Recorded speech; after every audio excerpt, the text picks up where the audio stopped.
Hey guys, welcome to Fanfic Fanatics. So in today's video we are gonna see what if Vigilante Deku had the healing quirk, part 2.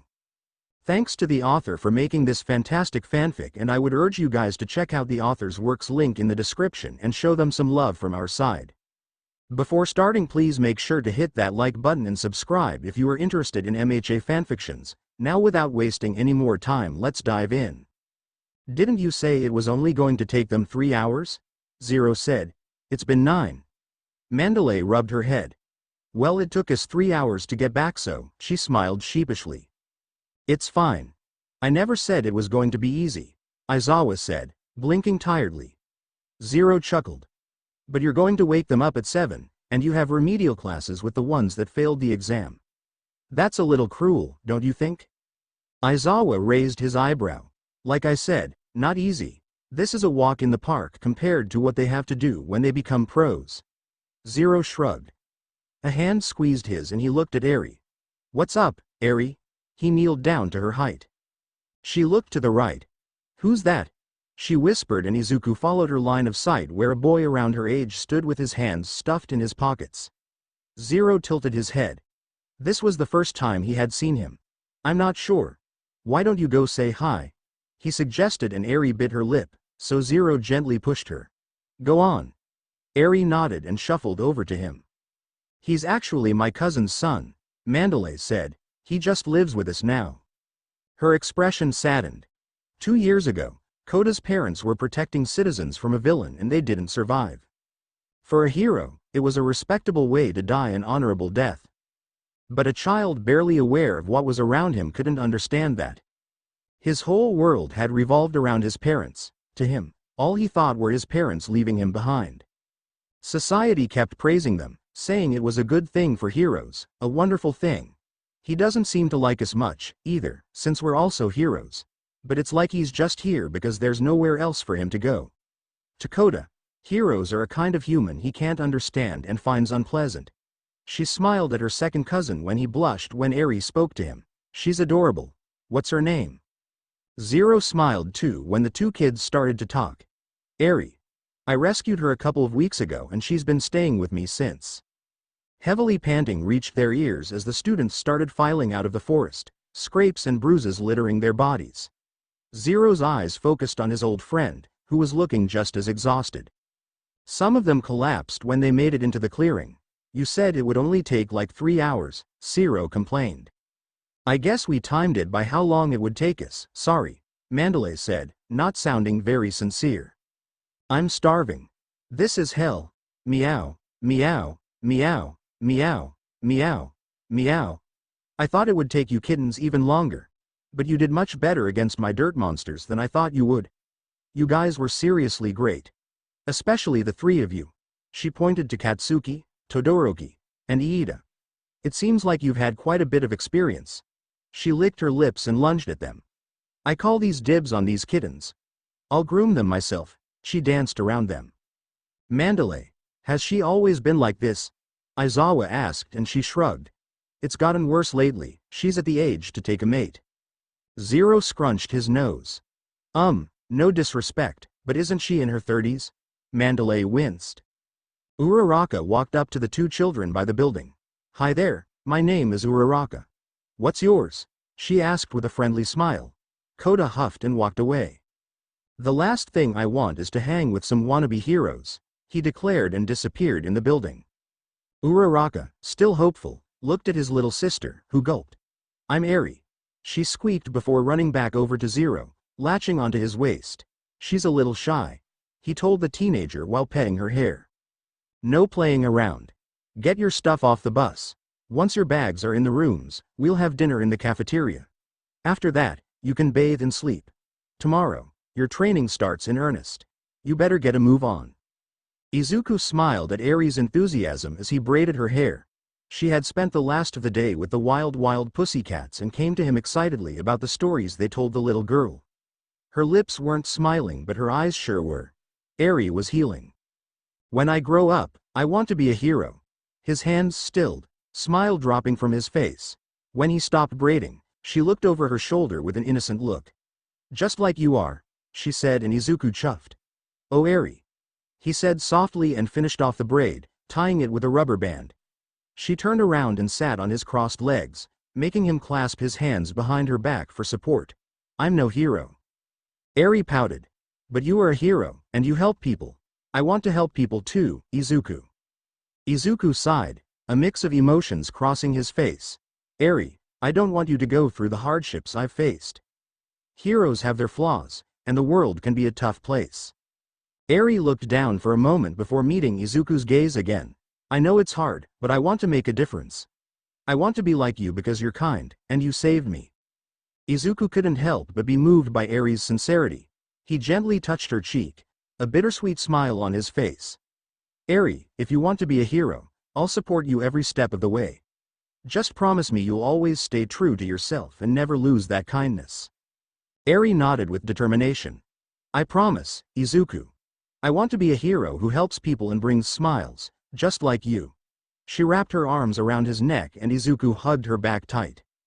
Eri fell asleep, still wrapped in Izuku's arms when Aizawa walked in a few minutes later with his hair tied back. He took one look at his protege's face and asked, what happened? She wants to be a hero. He whispered. I don't know how I feel about that. I'm not her keeper. I'm not Overhaul. She's never been able to make a decision for herself, and now that she has, who am I to tell her no? Izuku sighed. She thinks I'm a hero. Can you believe it? Aizawa didn't answer. Morning class. Today we will begin the train that will increase your strength. Our goal is to increase your skills exponentially so that you can all get your provisional license. This will allow you to face the dangers that continue to lurk in the dark. Proceed carefully. Look alive, Bakugo. He tossed him a ball. Try throwing that for me. Yeah, sure. When you first started school, your record was 705 meters. Let's see if you've improved. Katsuki walked farther out into the open and stretched. Oh, I get it. We're checking our progress. Katsuki crouched, smirking. I've got this. He reeled his arm back. No one blinked. Go to hell. He threw it. His explosions carried it far and the air blew from the warm wind it created. Zero grimaced. Go to hell? That was 709.6 meters. You've had a single semester at UA. And due to your various experiences, all of you have definitely improved. But those improvements have mostly been limited to mental prowess and technical skill and a slight increase in stamina along the way. As you can see, your quirks themselves have not improved much on a fundamental level. That's why we're going to focus on strengthening your powers. Aizawa smirked. This'll be so hard you'll feel like you're dying. Let's hope you all survive. 2 hours later, Class 1B walked out, still rubbing their eyes from sleep while 1A looked like they've been training for 3 days straight. Last semester, Class A got all the attention, so next semester, it'll be Class B's turn. Got it? It won't be Class A, it'll be us. Class B. Zero looked down from the tree he was sitting in as 1B stopped below him. He rolled his eyes. Vlad King wanted to beat Class A. How was that going to happen if he didn't bother to wake them all up from their beauty sleep? Those of you who are operative types will have to raise your maximum limits. Heteromorphic types and other composite types need to train the parts of their body related to their quirks. Vlad explained and Aizawa walked up to them. Normally, this would occur as your bodies grow, but we don't have that time. Class B, you guys hurry up, too. But once we join, there will be 40 in all. Can just 6 people manage the quirks of that many people? That's why they're here. That's right. The whole team of the Pussycats jumped in. The 4 of us are one. Lock on with these sparkling gazes. We've come to lend a paw and help. Coming out of nowhere stingingly cute and cat-like. Wild Pussycats. The full version. I'm Ragdoll and my quirk is Search. I can know all the info about up to 100 people by just looking at them. I can find out their location and weaknesses, too. Pixabob jumped up to them. With my Earth Flow, I can make the perfect places for each person to train. And with my telepath, I can give advice to multiple people at once, Mandalay said. And my job is through punching and kicking, said a man they called Tiger. Plus, there is one more instructor who will be joining us, Aizawa said ominously. Class B looked around. Who? Me. The students all jumped and Zero stepped off the tree branch, catching himself with it before dropping the rest of the way down. Is that a gun? You're Zero? Yep, And don't expect me to go easy on you either. You're here to be heroes? Then you have to earn it, he said with determination, and a shiver slithered down Class B's spine at the slightly savage look in his green eyes. Aizawa had decided to give mercy to the students and let them all get water and relax. After 10 minutes or so, Zero came up front to join the teachers, dropping his duffel bag to the floor. Everyone was instantly on alert, especially when they saw the hint of a smirk in Zero's eyes. "All right, everyone," Aizawa announced with his hands in his pockets. "Training is not over yet. The only reason you're getting a break is because I had Zero do a little project for you all." He nodded at his teenage partner and Zero ripped the bag open, revealing stacks of notebooks. These notebooks are filled with an analysis of your quirks and fighting styles. They list all of your strengths and all of your weaknesses. You think you know the extent of your quirk? Well, you don't. There is so much about your powers that you have yet to discover. Zero grabbed a pile and started towards them, passing them out one by one, listing their faults on the way. Then he got to the biggest one. Shoto Todoroki, youngest son of the number 2 hero, Endeavor. He said with a hum, passing him his notebook, "You're not using your fire. You can be the most powerful individual in this class, yet you are only using half of your strength. That's why Bakugo beat you in the sports festival. You're angry," he said. Everyone held their breaths as the boy glared at him. Zero shrugged. "It's none of my business why, but you refuse because you think it's your father's quirk, yes?" Todoroki's blink was the only shock he showed. "Well, it's not. It's yours. Your quirk, not his." Todoroki's breathing picked up and his eyes widened. "You decide its limits. You decide how to use it." With that, he turns to last but not least. "Kak," he coughed. "Katsuki Bakugo." The explosive boy snatched the book out of his hand. "Your problem is your overconfidence. It's good to try hard, but you are trying a little too hard." "Why?" He looked into the familiar angry red eyes and watched sorrow flash for a split second before it disappeared. "Are you doing this to become the best? Or are you doing it for someone else?" Katsuki snarled, jumping up from the ground and grabbing his collar. "Who do you think you are? You know nothing about me.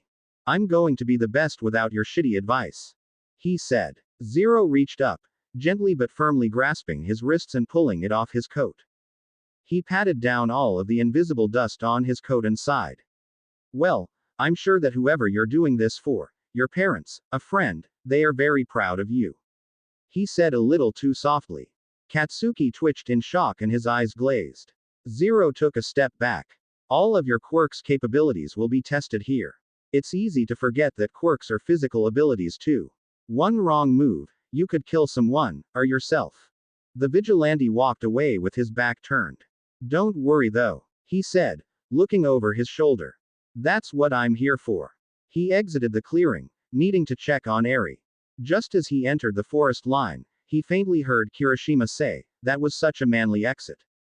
Zero was surprised that everyone was still standing after today's training, considering that half of them looked like they were already asleep. The pussycats were excitedly telling them that they were cooking their own meals from now on, and Zero sympathized with them. Even after 12 straight hours of training, they were still being worked. When the students started to move, Zero turned to Aizawa. "You're going to give them a break, right? Let them sleep in." His tired bloodshot eyes met his. "This camp isn't supposed to be easy. They are here to train." Zero nodded. "Yeah, but don't you think it'll be hard when they collapse from exhaustion? Plus, they could get seriously hurt. It's only 6 and you guys are still planning to keep them out here, even if it isn't for training, then you still have your remedial class." Aizawa held out a hand. "Okay, I get it. I'll think about it." The teenager shifted until his back was to the students before reaching up and pulling the face mask off so that Aizawa could Izuku's sparkling grin.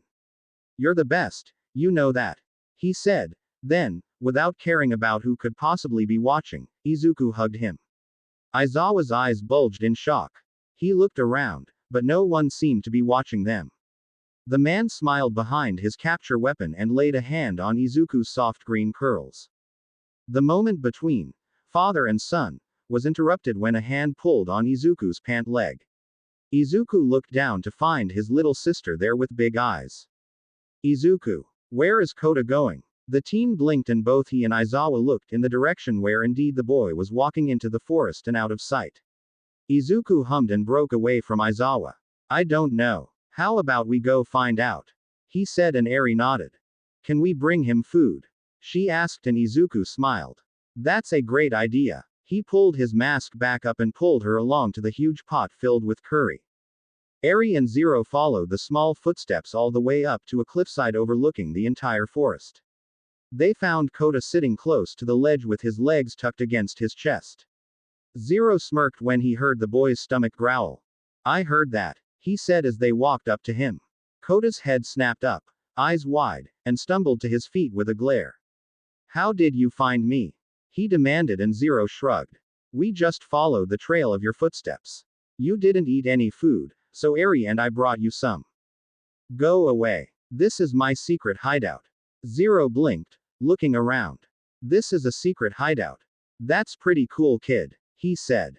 Kota sneered and looked away when Zero offered him the bowl of curry, choosing to sit back down and just let his stomach continue to protest. Zero sighed, sitting with him, Eri coming around to Kota's other side. Your parents were the water hose duo, right? He asked bluntly and Kota gasped, spinning to him. Did Mandalay tell you? He demanded and Zero held his hands up. She told me what happened, not who they were.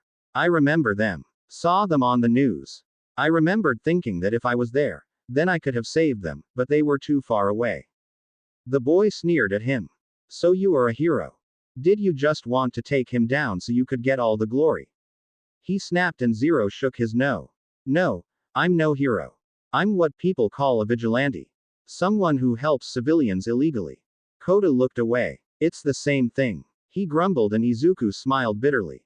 They sat in silence before Zero told him his story. You know, I don't like heroes either. Zero confessed and Kota stiffened. There was a time when I wanted to be a hero more than anything with my best friend. But then my quirk appeared and he wanted nothing to do with me anymore.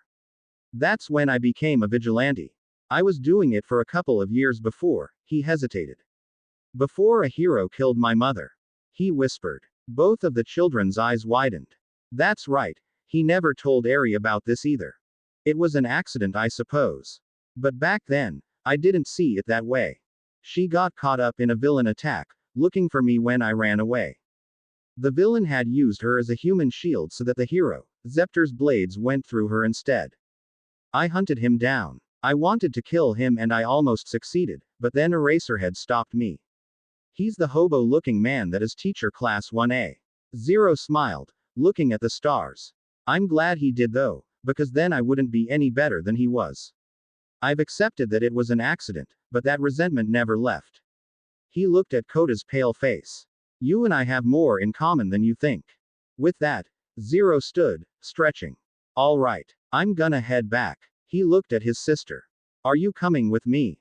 You can stay if Kota wants. They both looked at the boy, who blushed and nodded. She can stay. Zero smirked. Someone was developing a little crush. How cute. He left the bowl of curry on the ground. I'll leave that here for you then. Be safe, you guys. He started his trek back down the mountain. Aizawa had taken his advice and let his class sleep in, making them look more energetic, but would probably feel the same exhaustion as the night before. Maybe the teachers would let them have another night in the hot springs. Todoroki. Zero called, walking towards them. Come with me, he demanded, continuing past him. Todoroki followed him suspiciously until he led him to a metal barrel. Get in, Zero said, pointing to the barrel. He furrowed his brows but listened. Now use your ice and take it as far as it can go around you. Then use your fire to melt it. Zero held up a hand when he started to protest. I don't care about the vow you made to defy your father. You're here to extend your quirk's abilities. So remember what I said and use your fire. Zero walked away, looking for anyone else to help. He looked over to Katsuki and watched him sink his arms into boiling water, then pointed them above him to let out an explosion as he did against Uraraka in the sports festival with a yell. He's been doing that for hours. His arms have to be on fire with how much he's going past his limits. But he never stopped. Zero admired that kind of dedication. He was so determined to become number one. To become the best. There were no words to describe how much Izuku misses him.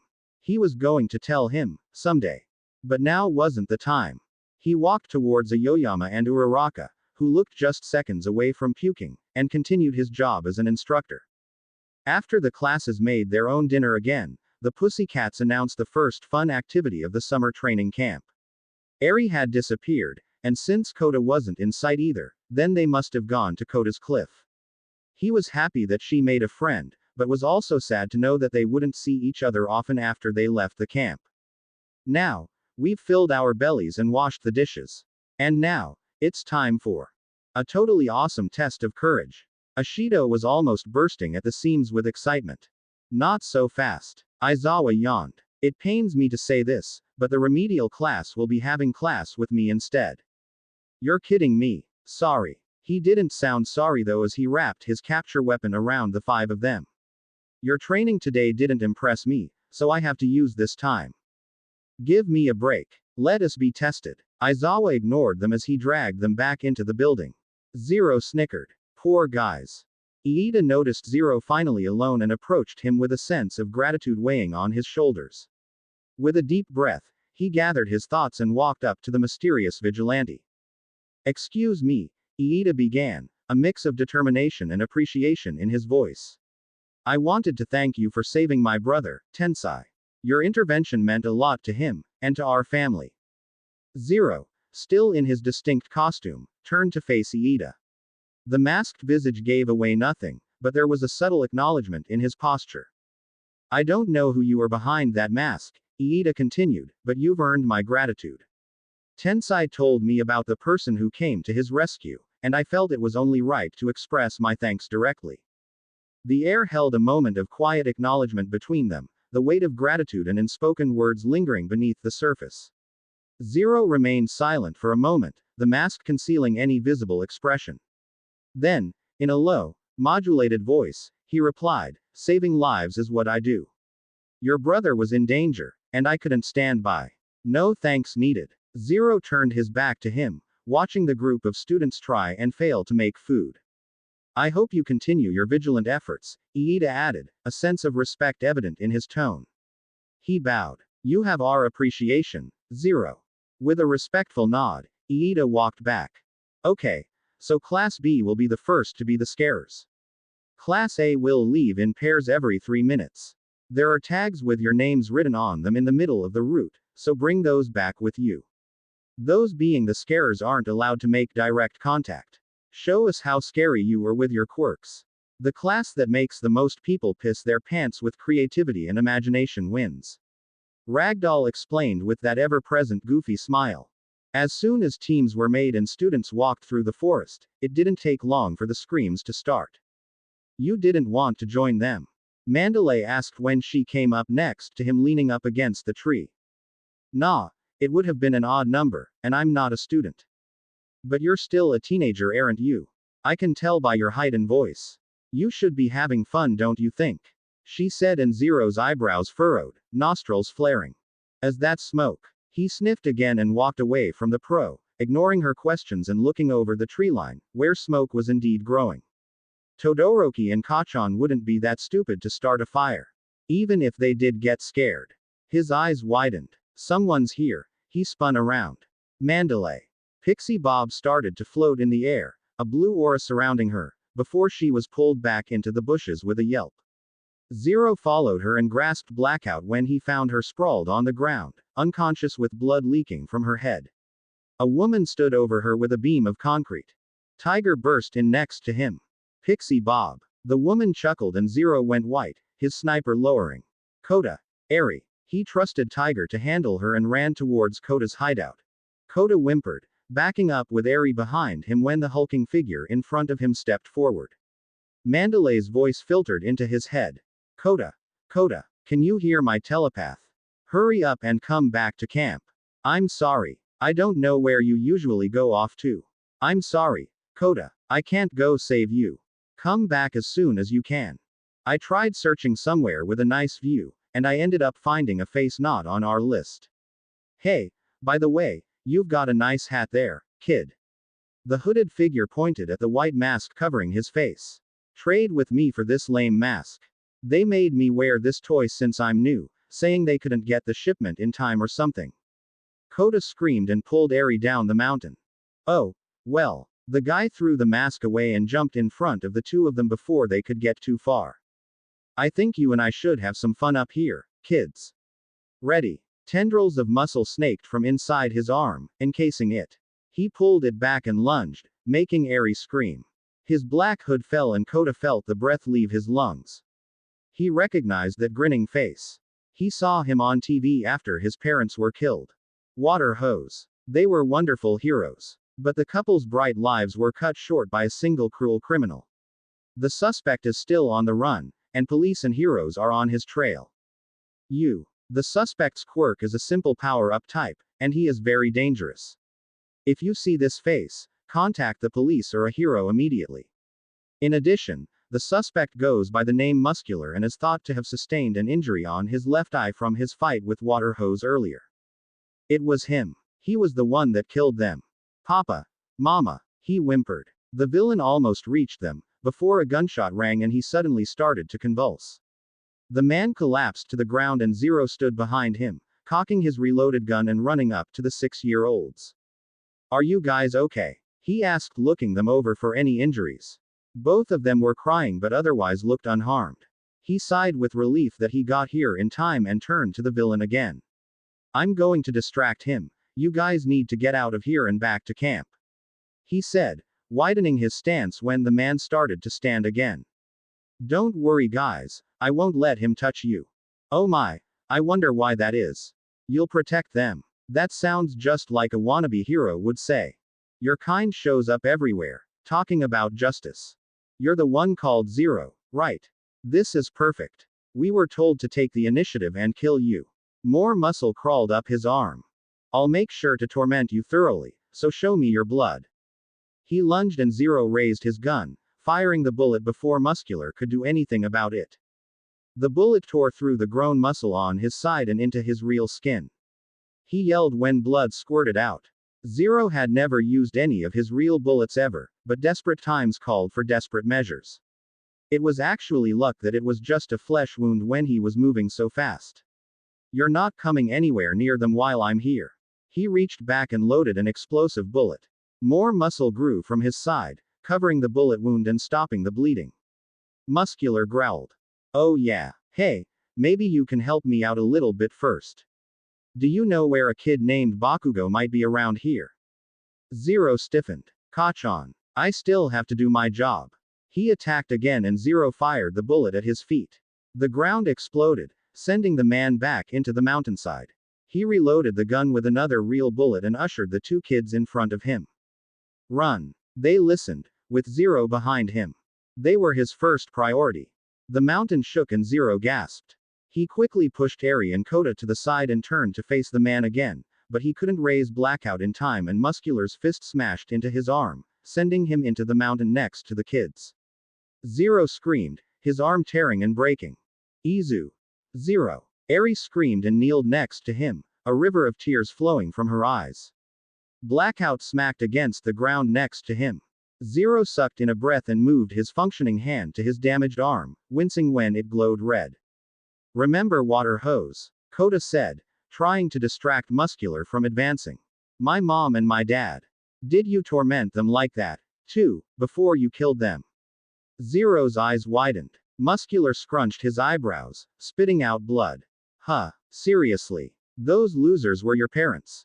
Well then, this must be fate. It's thanks to them that my left eye is artificial now. This is all your fault. Nothing in the world is right anymore and it's because of crazy guys like you. He screamed. Muscular just sighed. Kids are always so quick to say it's someone else's fault. Don't get the wrong idea. It's not like I took them out just because I was mad about the eye thing. I just wanted to kill people, and those two wanted to stop me. It was the result of all of us doing what we wanted. What's wrong is wanting to do something you are unable to do. That's why your dear old mommy and daddy died. He summoned more muscle and Zero's arm barely turned yellow before he let his power go and lunged at the villain, leaving Blackout behind. You ruined his life, and you won't take the blame. His injured arm thrust forward and got trapped in the muscle of his shoulder. Got you now. Doesn't matter how quick you are. And then what? You gonna punch me with that weak arm of yours? No. He unsheathed the 9 inches black knife on his thigh. I'm going to do this. He attacked and sank the knife into Muscular's other eye. His scream echoed across the whole mountain and the flesh released Zero's arm. The vigilante stumbled back and fell to his knees, dropping the knife. Izuku. Eri whimpered and wrapped her arms around his side. He breathed heavily. What are you guys still doing here? He panted. You need to get back to camp. Eri was already shaking her head. I'm not leaving you, she cried, and Zero unbuckled his 15 inches knife and gave it to Kota. Take Eri and get out of here. I'm not going to say it again. I can't fight him if I know you guys aren't safe. Don't tell me you're attacking him again. It won't work. Let's run. You already managed to injure him. Zero shook his head. He wanted so badly to heal his arm completely, but that would deplete his energy and he needed as much as he could have. He blinked. Of course. Zero reached into his front pouch and pulled out his new bullet. He tugged his black shirt up and stabbed the small needle into his sternum. Zero grunted from the sharp pain, but his entire body started to glow, and to his shock, he could feel some of his energy returning to him. They watched the torn skin and muscle on his arm stitch itself back together and sighed with relief. Zero stood with his newfound energy. Now go. He pushed them both gently. Go find Eraserhead and get back to camp. I'll be just fine. Just then, Muscular started to groan and stand, now completely blind with blood streaked down from his closed eye. Kota grabbed Eri's hand with a sniffle and they ran down the mountain. Zero watched them until they were no longer in sight. He grabbed his trusty weapon and faced Muscular once again, who ran for him blindly. Zero raised his gun. Bang. I'll look after the other students. Protect them. Aizawa told Vlad, and the whole building shook while Aizawa ran out of the classroom. If it's a full-scale attack, he slammed the door open, taking in the black smoke and forest fire. We're in big trouble. Looks like your concern has you distracted, Eraser. The pro-hero's head snapped to the side as a heavily scarred man in dark clothes and black hair swung a blue-flamed hand in his direction. Vlad. Dobby unleashed his flames upon him. The blue flames disappeared and Dobby smirked at the empty space in front of him, looking at the side of the building where Eraserhead hung by his scarf. Quirk activated. Nice move. Dobby attacked again and blinked when his flames didn't flicker into existence. Not so fast. Another part of Eraserhead's capture weapon snapped out and latched onto the villain. Dobby grunted as he was pulled into the air and Aizawa grabbed his head and kneed him under the chin before spinning him around and holding him to the ground. He took hold of his arm. What do you want and where are your friends hiding? Dobby snarled. My what? Aizawa's eyes narrowed. Your right arm is next. He pulled and something snapped. Be logical about this. At least save your legs. It would be a real pain to have to carry you off to jail without them. You can take your time, Eraserhead. The teacher was fast to activate his quirk again when he saw a flicker of the blue flames on his head. He looked up when the fire in the distance seemed to rumble and a gunshot echoed through the canyon. The hero's breath hitched. Midoriya. Mr. Aizawa. He looked at his 4 students coming through the forest. As relieved as he was to see them unharmed, he glared at them. Stay back. Dobby bucked him off and stood. He looked over his shoulder. That's exactly the performance I would expect from a teacher at UA. Tell me, hero. Aizawa pulled on his scarf to keep him captured, but his eyes widened when it snapped through his body. You worried for your students. Aizawa gasped. The fire that he shot earlier wasn't his quirk. Dobby grinned at him. I wonder if you can save them in the end. See you soon. Mud slapped to the ground in replacement. Iida and the others ran up to him. What was that? Did he just melt? Mineta yelled and Aizawa sprinted past them. Get inside. I'll be back. He ran into the forest. Honestly, he didn't really know where he was going, but he needed to find any of the children. Mr. Aizawa. He slid to a halt when Eri and Kota ran up to him. He let out a sigh when they were uninjured. Are you both okay? Eri and Kota cried. You have to help him. He's fighting him alone. Kota cried, and it was just then that Aizawa noticed the familiar black knife held tightly in his grasp. His heart stalled and he pointed behind him. Follow my footsteps back to the camp.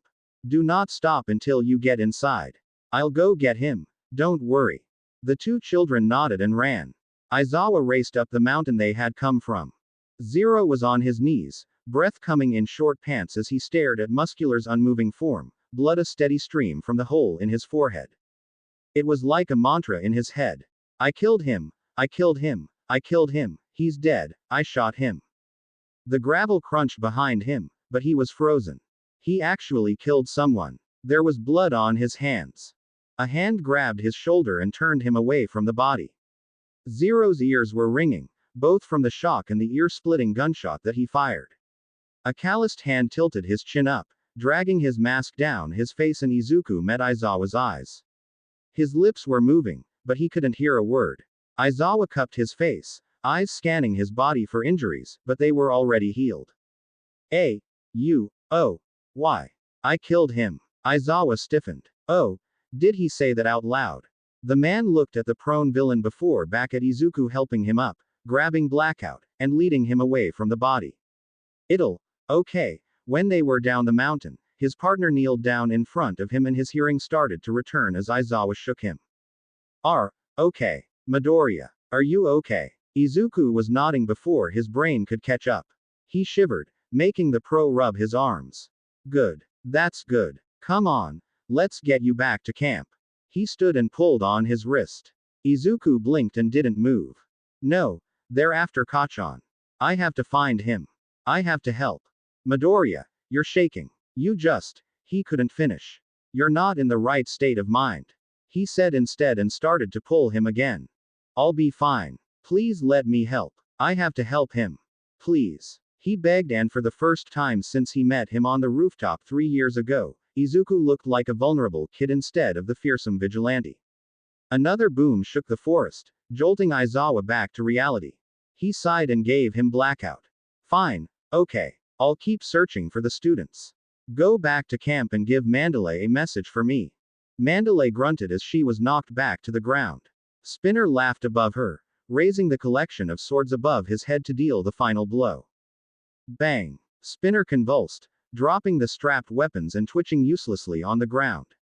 She spun around as Zero ran out of the bushes. Mandalay. Kota is safe. Her eyes shudder with relief. You found him. I've also got a message from Mr. Aizawa. I need you to use telepath. Tell everyone in Class A and B that Eraserhead has granted them permission to engage in combat with the villains. She nodded once. Everyone in Class A and Class B. In the name of the pro-hero Eraserhead, you are granted permission to engage in combat with the villains. I repeat, use your training. You can fight these villains. You need to send one more thing. The villains, I know why they're here. They're after Kacchan. Please, you have to let the others know. He was so panicked about getting to his friend that he didn't realize that he called him by his chosen nickname. Kacchan. Who's that? Izuku didn't answer. He ran straight for Magna, who kicked Tiger off of her and used her magnet quirk to make him fly towards her.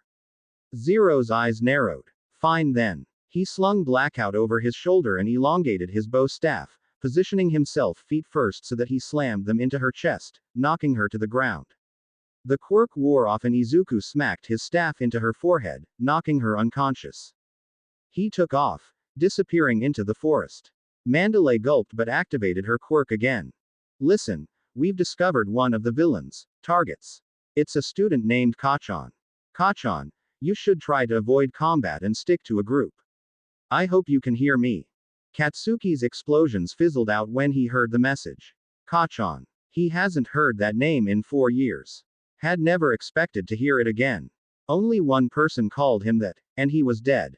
Kacchan. Who is that? Class 1B. Todoroki said behind him. Katsuki stared at the villain who was recovering from Todoroki's last ice attack. Me, Katsuki whispered and Todoroki's eyes spun to him. But that's impossible. No one knows about that name. He said in a daze. His classmate gasped and stomped his foot on the ground, summoning more ice to block the villain's blades of teeth. Katsuki shook out of his daze and spun around to their opponent, hands popping. Todoroki glared at him. We can't start fires around here because the flames will spread. Everyone could die if we aren't careful. Do you understand me? God, he's never been so annoyed with someone in his entire life. Katsuki snarled but lowered his hand. Yeah, I get it. I'm not stupid. Todoroki looked deeper into the forest. Even if we retreat, there's poison gas everywhere. They're obviously trying to drive us into a corner. He huffed in agitation. What do we do? Todoroki couldn't do much. Not with a student from Class B unconscious on his back. What would he do? Zero panted as he ran through the forest, his senses heightened, alert for any sign of danger. The darkness enveloped him like a cloak, but he navigated through the shadows with ease, his steps silent against the underbrush. Suddenly, a rustling sound disrupted the quiet of the night. Zero froze, instinctively reaching for his weapon. He tensed, ready for a confrontation. But to his surprise, the figure that emerged from the darkness was not an enemy, but rather Shoji from Class 1A. Shoji, what are you doing out here? Zero questioned, his voice low, still on edge from the earlier attack. Shoji's expression was grave as he approached, his multiple arms shifting anxiously. The vigilante's eyes landed on the severed one, dripping steadily of blood. Tokiyami's dark shadow went out of control. We were ambushed by villains and Tokiyami covered us. But the attack triggered his quirk even if he was desperately trying to hold it back. Tokiyami's quirk offensive ability obviously gets stronger when he's in the darkness. Very powerful, but very dangerous. He landed third place in the sports festival. Even in sunlight, he's powerful. He has great restraint and control. Tokiyami is easily one of the strongest individuals in Class 1A. But without that control, it makes Dark Shadow aggressive and hard to control. A roar shattered the night. Zero narrowed his eyes. How did he get this way? After Mandalay told us that we shouldn't engage, we were on high alert. But the villain still got the drop on us. I hid in the bushes and tried to cover Tokiyami, but one of my arms was cut off. It looks bad, but it's not like it's gone forever. My dupla arms are capable of making duplicates. One of those was cut off. The thing is, he couldn't stand seeing me injured. The quirk he had been suppressing took over. The darker it is, the less control Tokiyami has. I had no idea his quirk could explode like this. It started lunging at any sound it heard with indiscriminate attacks. Zero lifted a hand to his chin and hummed. Dark Shadow can only be stopped when he's exposed to light. Kachan figured that out and used it against him. He nodded. That's it. He turned back to Shoji. How long can you expand your arms? Shoji blinked. Around 30 feet I think. He responded, making Zero nod again. Good. That's plenty of room. If Dark Shadow reacts to sound, then make duplicate arms to bait him so he'll follow you without attacking your body, yeah. Then try to find Bakugo and Todoroki so they can use their quirks on him. He bit his lip. Make sure you keep an eye on Bakugo. He's the one the villains are after. A villain let it slip that he was their target. Kachan would be fine. He didn't need to be there. Not if he was surrounded by his classmates. I should focus on finding others. But Zero disappeared before he could finish. Shoji sighed, before quietly moving further from the berserk quirk. Once he was in position, he took a deep breath and snapped his dupla arms out, making as much noise as he could. Dark Shadow roared again and Shoji was running when he heard the trees crashing to the ground and the ground beneath his feet shaking. He didn't know how long he was running until he saw his designated classmates. Their attention snapped away from the villain they were facing. Bakugo. Todoroki. We need light. Shoji yelled, running towards them. Todoroki put the student on his back on the ground and started to light his left side, but Katsuki held out a hand. No, stop. Dark Shadow spotted the villain and ruthlessly attacked, smashing him into the ground instantly. Only then did Todoroki and Katsuki use their quirks to calm Dark Shadow and Tokiyami fell to the ground panting heavily. One problem down, many more to go. In the heart of the dense forest, Zero moved with swift agility, leaping from one tree branch to another to find his friend. The moonlight filtered through the leaves, casting a dim glow on the treetops as Zero navigated the shadows, his movements calculated and silent.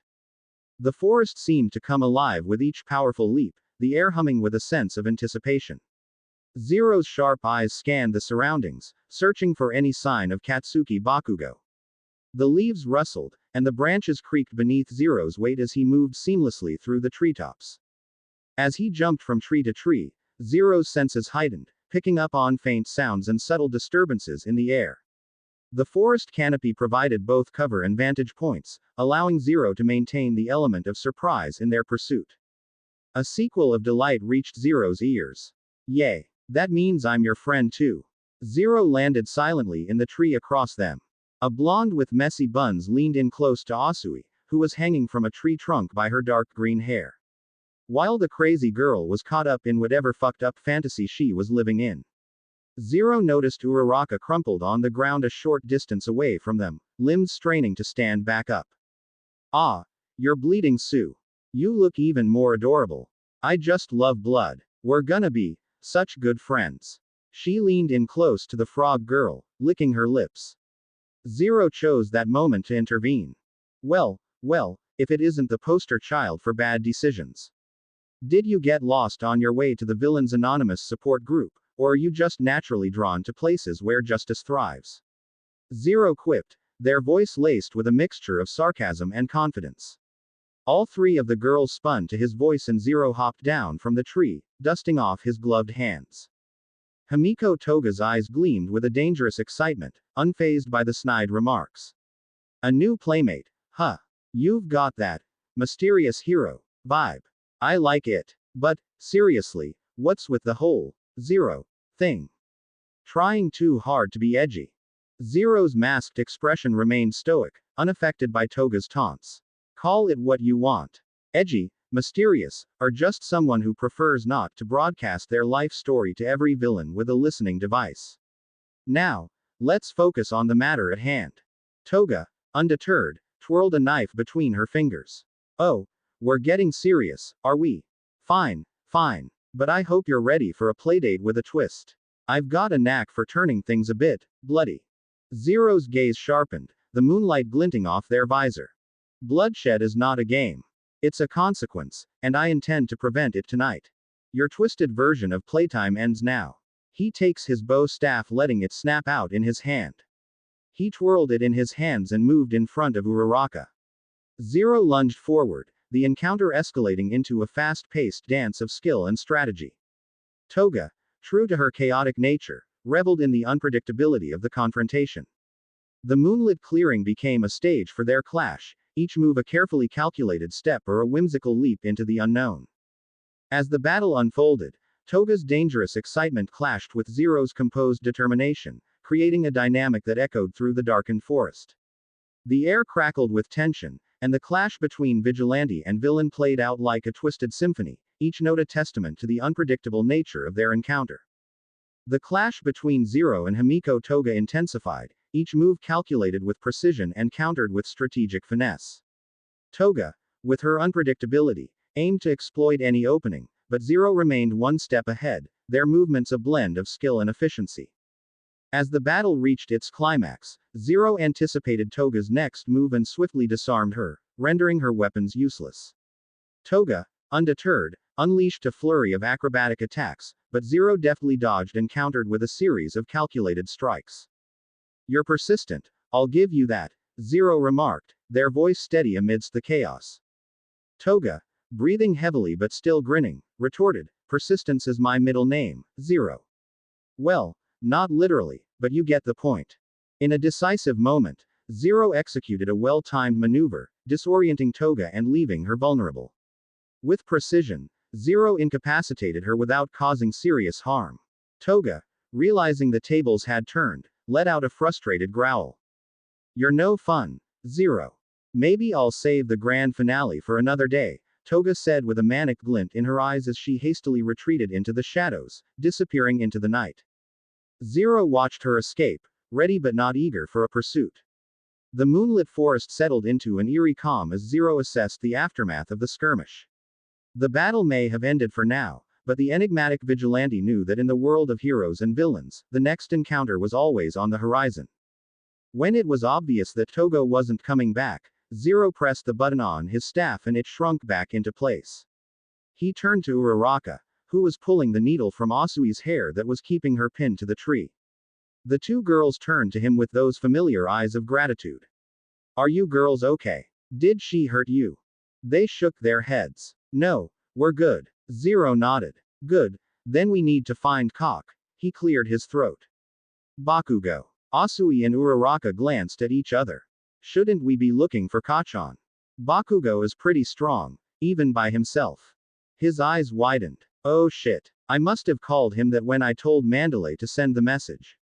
Zero sighed. Kachan is Bakugo. He winced. The girls gaped. Wait, how do you know? Because it was what I called him when we were kids. Asui put her finger against her chin. So then, you guys were childhood friends. Does he know who you are? Ribbit. Zero shook his head, holding out his hands. No, he doesn't, and I would very much like to keep it that way, so please, you can't tell him that I'm alive. He froze. Then both the girls froze. He thinks you're dead. Uraraka screeched and the boy shushed her. Yes, now can we please? Uraraka, Asui, Todoroki and Shoji walked out of the forest and up to them. Oh good, you guys are okay. Zero said, taking Blackout from his back and loading it with his paralysis bullets. I'm glad Shoji and Tokiyami found you. Zero paused, looking over their shoulders and raising an eyebrow. Speaking of, where are Bakugo and Tokiyami? The two boys spun around before their faces went pale. Nice trick, Their heads snapped up to the tree above them. A man with a long yellow coat, top hat, and a white and black mask. I took the lads you're talking about with my magic. He played with the shiny blue marbles in his gloved hand. A talent like his would be squandered were he to be cast as a hero. We shall provide him with a grander stage where he can truly shine. Zero snarled. Give them back. Give them back. What an odd thing to say. They don't belong to anyone. They're their own person. Don't be so arrogant. We'll stop you. Right now. Todoroki stepped onto the ground, letting ice pillars shoot toward him, but the villain jumped away. Why the aggression? We merely wish to show him that there are options besides the fanatic world of heroism he's drowning in. Better to choose a path that aligns with your values after all. He snatched two of our strongest classmates without a sound. What power is this? Todoroki glared at the villain. If you're monologuing because you think you've beaten us, you're mistaken. He twirled the marble between his fingers. A bad habit. I used to be an entertainer, you know. Taking Tokiyami was a bit of improv on my part. When I saw him destroying everything in sight, I decided he should join our troupe. You can't take them. Zero screamed and lifted Blackout, firing the loaded bullet. The man was glowing before he ever fired and was suddenly gone, making the bullet hit the tree behind him. A blue marble rolled off the branch and hit the ground softly before the man appeared from it. Todoroki shoved the boy on his back into Uraraka's arms and ran to join him. He stomped on the ground and made a huge ice barrier like he did at the sports festival, if not bigger, but the villain jumped away. Apologies. But sleight of hand and escapology are my specialties, not combat. He disappeared behind an ice spike and appeared with his hand in his pocket before pulling it out and clasping it behind his head. I'm not foolish enough to fight hero students from UA. Vanguard Action Squad, I've acquired the target. The main show has officially come to a close. Meet me at the retrieval point in the next 5 minutes for the final bow. They're going to take them, our friends. Zero didn't acknowledge them. He just started running after him, vaguely hearing the others following him. Zero slid to a stop, kneeling and setting Blackout on the ground. Uraraka, you have to make us float, and then Asui, you throw us as hard as you can with your tongue. Shoji, hold me and Todoroki, and use your quirk to correct our trajectory in the air. Measure the distance with your eyes, Uraraka, and when the timing looks right, release us. Zero, Shoji, and Todoroki all went back to back, letting Asui wrap her tongue around the three of them, and Uraraka activated her quirk, making the three of them float. Alright, Sue. Uraraka backed off and Asui tossed them into the air in hot pursuit after the yellow coat villain. When they got above him, they felt the weightlessness of Uraraka's quirk disappear and they all kicked the villain to the ground. He let out a startled scream and the three teenagers slammed him into the ground, making a crater from the impact. Give Bakugo and Tokiyami back to us. Zero commanded. Dabi's hand started burning with blue fire. Out of the way. Compress. The villain underneath them glowed and a blue marble replaced him. Dabi attacked them and the three got out of the way before the fire reached them directly, but Zero and Shoji yelled when the fire just barely licked their skin and their arms were burning. Zero. Shoji. Todoroki attacked with his ice when Twice jumped towards him. Zero dodged the silver capsule when it shot towards his face. Togo jumped into the air and knocked the vigilante onto her back. I've been thinking since I fought you, Zero. She slid a knife out of her sheath, making Zero gasp. That you'd be so much cuter if you just bled a little. Togo brought the knife down. Zero. Shoji's dupli arms swiped in front of him and knocked the girl off of him. Togo yelped and slid across the ground. She was silent for a few moments before she glanced up, rage swimming through her golden eyes. So that's how it is. You wanna be between us. She squeezed the knife hilt harder and Izuku stood extending his bow staff again. Now would really be a good time for the knife he gave to Kota. Give me all you got. Twice yelled in a gruff voice and cut through the ice with the flexible weapon in his hand, landed on the flat of it and his voice got higher. Hey, man, cut me some slack. The sudden change in attitude sent Todoroki reeling. What the hell is with this guy? In the crater, compress grew from the marble. I can't believe you wrecked my exit. Unrehearsed amateurs. He grumbled, walking to Dabi. Did you get Bakugo? Dabi asked and compress reached into his pocket. Of course I did. But he stilled when he felt nothing there. Zero. Todoroki. We're done. He gave away his best trick. I'm not sure what your quirk is, but it has to do with those little marbles, right? Shoji stood and lifted his hand, 2 marbles held inside. So I'm guessing these are Tokiyami and Bakugo. You rescued them. Oh ho ho. Compress laughed. We'll color me impressed. Just what I'd expect from someone with so many hands. The teenagers ignored them and ran away. Todoroki created an ice barrier to block them.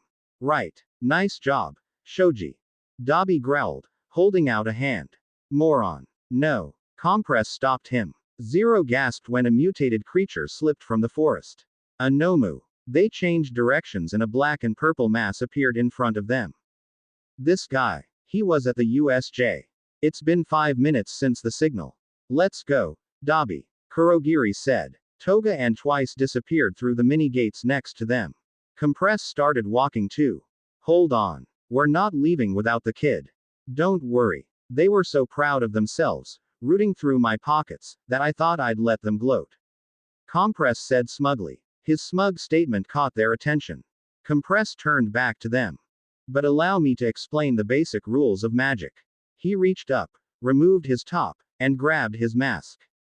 If I'm flaunting something shiny, it means there's something else I don't want you to see. He slipped the mask to the side and opened his smirking face, revealing 2 blue marbles on his tongue. This time, they could see Katsuki's and Tokiyami's bodies trapped inside. They gasped. He's got them. Compress snapped his fingers and the marbles in Shoji's hand exploded. Is that my ice? That's right. During the freezing attack, I prepared dummies and slipped them into my right pocket. Zero snarled, running back towards them, Shoji and Todoroki close behind. Damn it. His voice cracked from desperation. Compress slipped his mask and hat back on, sinking into the warp gate. A little bit of misdirection. I do so adore a twist ending. One last bow, and then the curtain FA. A familiar sparkling beam of light shot out from the bushes and hit Compress's mouth. The villain choked and the marbles fell from his mouth. Zero glanced to the side and noticed Aoyama cowering behind the bushes. He'd have to thank him later. Shoji reached out and grabbed one of the marbles, while Todoroki reached for the other. He was almost there. So close. He closed his wrist around the marble and Dabi's hand snatched it before him. Todoroki went white. Well, isn't that a shame? Poor little Shoto Todoroki. The dual-haired colored teenager skidded to the ground. Confirm it now. Release them. Dabi commanded and Compress sank back into the warp gate. That laser ruined my finale. He snapped his fingers and Tokiyami came flying out of Shoji's grasp and Katsuki in Dabi's, who grabbed him by the neck. Dabi smirked. Checkmate. Kachan no. The blonde boy's eyes widened at the name. He stared at him, at the shining emerald eyes that haunted his mind every day. Zero reached out a hand, the sleeve of his shirt riding up and revealing the orange and black twin bracelet to him. Katsuki choked, not from Dabi's hold on his throat, but from the revelation that his best friend was actually alive. Deku. He whispered and sunk into the warp gate, disappearing from their view. Zero collapsed on the other side from where the warp gate once stood. Deku. He failed. Izuku failed. Ah. He was too late. The warehouse felt colder than usual as Izuku Midoriya returned, his steps heavy with the weight of guilt and concern. Closing the door behind him, Izuku took a deep breath, trying to steady his racing thoughts. The dim light from the Christmas lights overhead cast shadows that seemed to mirror the turmoil within him. His gaze fell on the sparse surroundings, the warehouse a stark reflection of the challenges he faced. Izuku walked to his bed, and gently set Aries' sleeping form on the pillows, and stepped farther into the space to keep her from waking. The low hum of electricity echoed as Izuku meticulously checked his equipment. His costume, a symbol of his commitment to vigilantism, hung ready for action. The familiar weight of his cowl reassured him, concealing the emotions that churned beneath the surface. The events leading to Katsuki's kidnapping replayed in Izuku's mind, fueling the fire of determination within him. He couldn't stand by and allow his friend to suffer at the hands of villains. The gravity of the situation hung thick in the air, but Izuku's resolve remained unbroken. A makeshift map, hastily drawn, lay spread across a table, marked with potential locations and known villain hideouts. Izuku studied it intently, planning his route and anticipating the challenges that awaited him. His mind raced with strategies, each step a calculated move toward rescuing Katsuki. The silence of the warehouse was shattered as Izuku clenched his fists, determination etched across his features. I won't let them hurt you, Kachan. I'll bring you back, no matter what it takes. He reached for his mask, securing it in place, the mask of the vigilante known as Zero. The alias that allowed him to operate outside the constraints of official heroism, to move in the shadows where he deemed necessary. He glanced at the little girl, oblivious to the crisis surrounding Izuku. He was nervous about leaving her here alone, but she knew her way around here and there was plenty of food and water if she got hungry. He sighed. He needed to do this. So he took out paper and wrote her a note to let her know where he was, and left a spare knife next to it in case anything happened. As he stepped out into the night, the warehouse door creaking shut behind him, Izuku Midoriya, now Zero, embarked on a solitary mission. The city's skyline loomed overhead, a silent witness to the undying bond of friendship that drove him forward, into the heart of danger, to rescue the one who had always been by his side. Perched on the edge of a towering building, Zero gazed out over the city, a silent vigilante catching a rare moment of respite. The night had stretched on for 2 relentless days of searching for Katsuki Bakugo, leaving Zero both physically and emotionally drained. The echoes of the city below seemed distant as Zero sought solace in the quiet of the rooftop. The chill of the night air cut through Zero's costume, a reminder of the urgent mission at hand. He sighed, a heavy breath escaping the confines of their mask, and ran a gloved hand through his green hair. He watched the civilians walk through the lightened streets of Musudafu, all going on with their daily routines. Let's return to a short clip from the UA High School press conference that just wrapped up. Zero's head snapped to the jumbo screen in the streets, his eyes widening at Aizawa, Vlad King, and Principal Nezu on TV, all dressed in suits. We are here to apologize. A recent incident allowed harm to come to first-year heroes. And we staff were ill-prepared. We take responsibility for any trauma caused by our negligence. It's our duty to train heroes, but also to protect heroes in training. Aizawa said with a bow. I'll take the first question. A reporter said from behind the camera. Since the beginning of the year, UA students have had 4 encounters with villains. This time, there were students who were gravely injured. How did you explain this to their families? And what are some of the specific steps you're taking to ensure their safety in the future? Zero clenched his fists. The media should know what UA's basic position is since they didn't cancel the sports festival. They just want him to look bad. We will increase patrols around the school grounds, and review security measures within the school. The safety of UA's students is our main priority, make no mistake about it.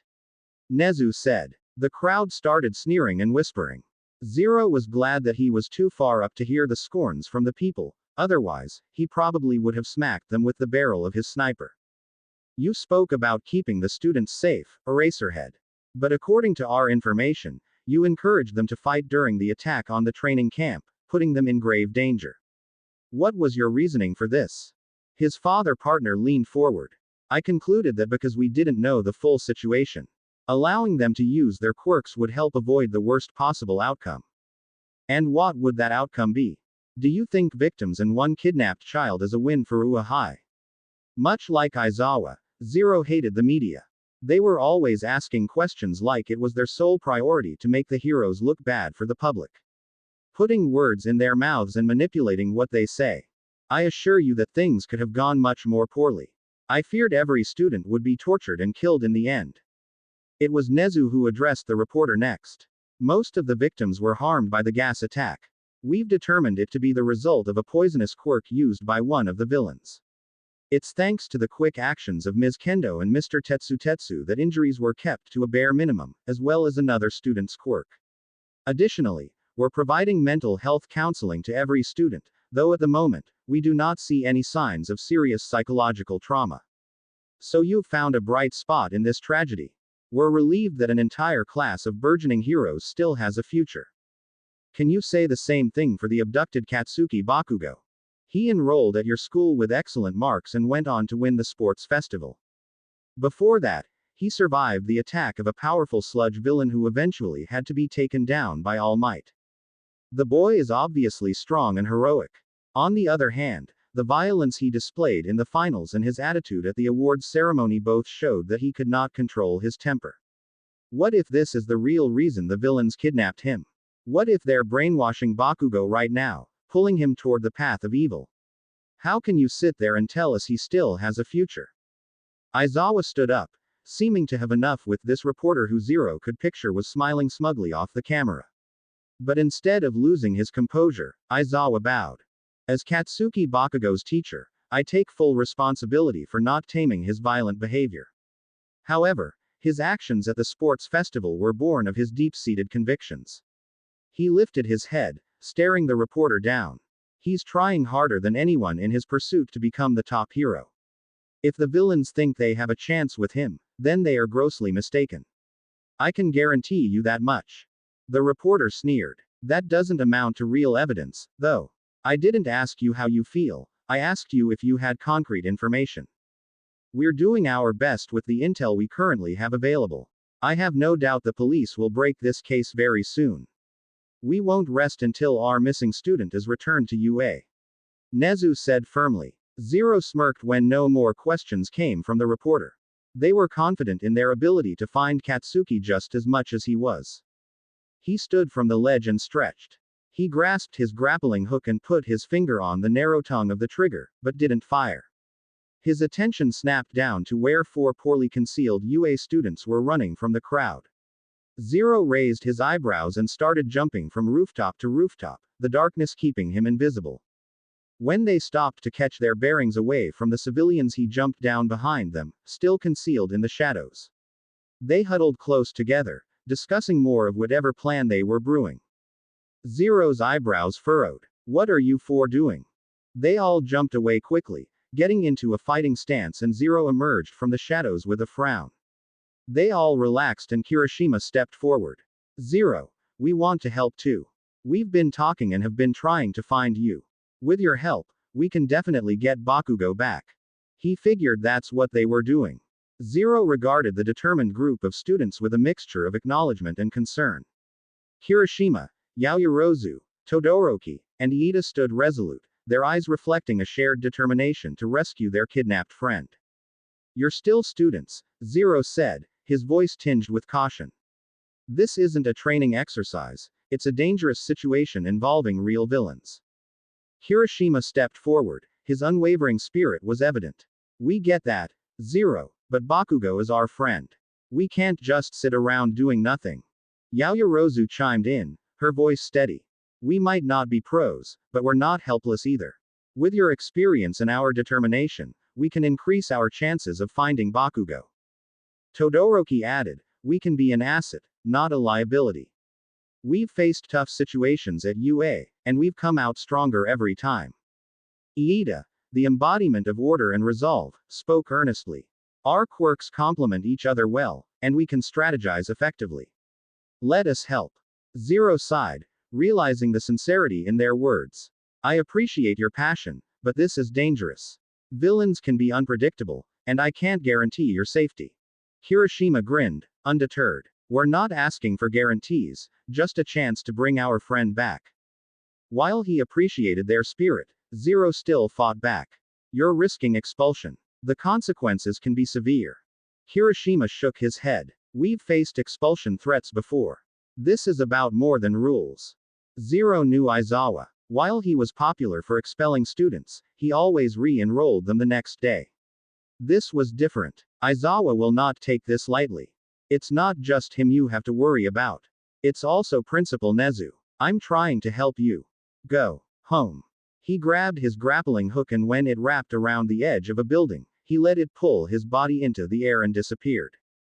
It wasn't long after Zero left the students did he found the police and pro-heroes gathering around a building, including All Might and Endeavor. Zero sighed. They found him. He whispered to himself and took Blackout from its protective case, kicking the stands up and setting it on the ledge a couple of buildings over.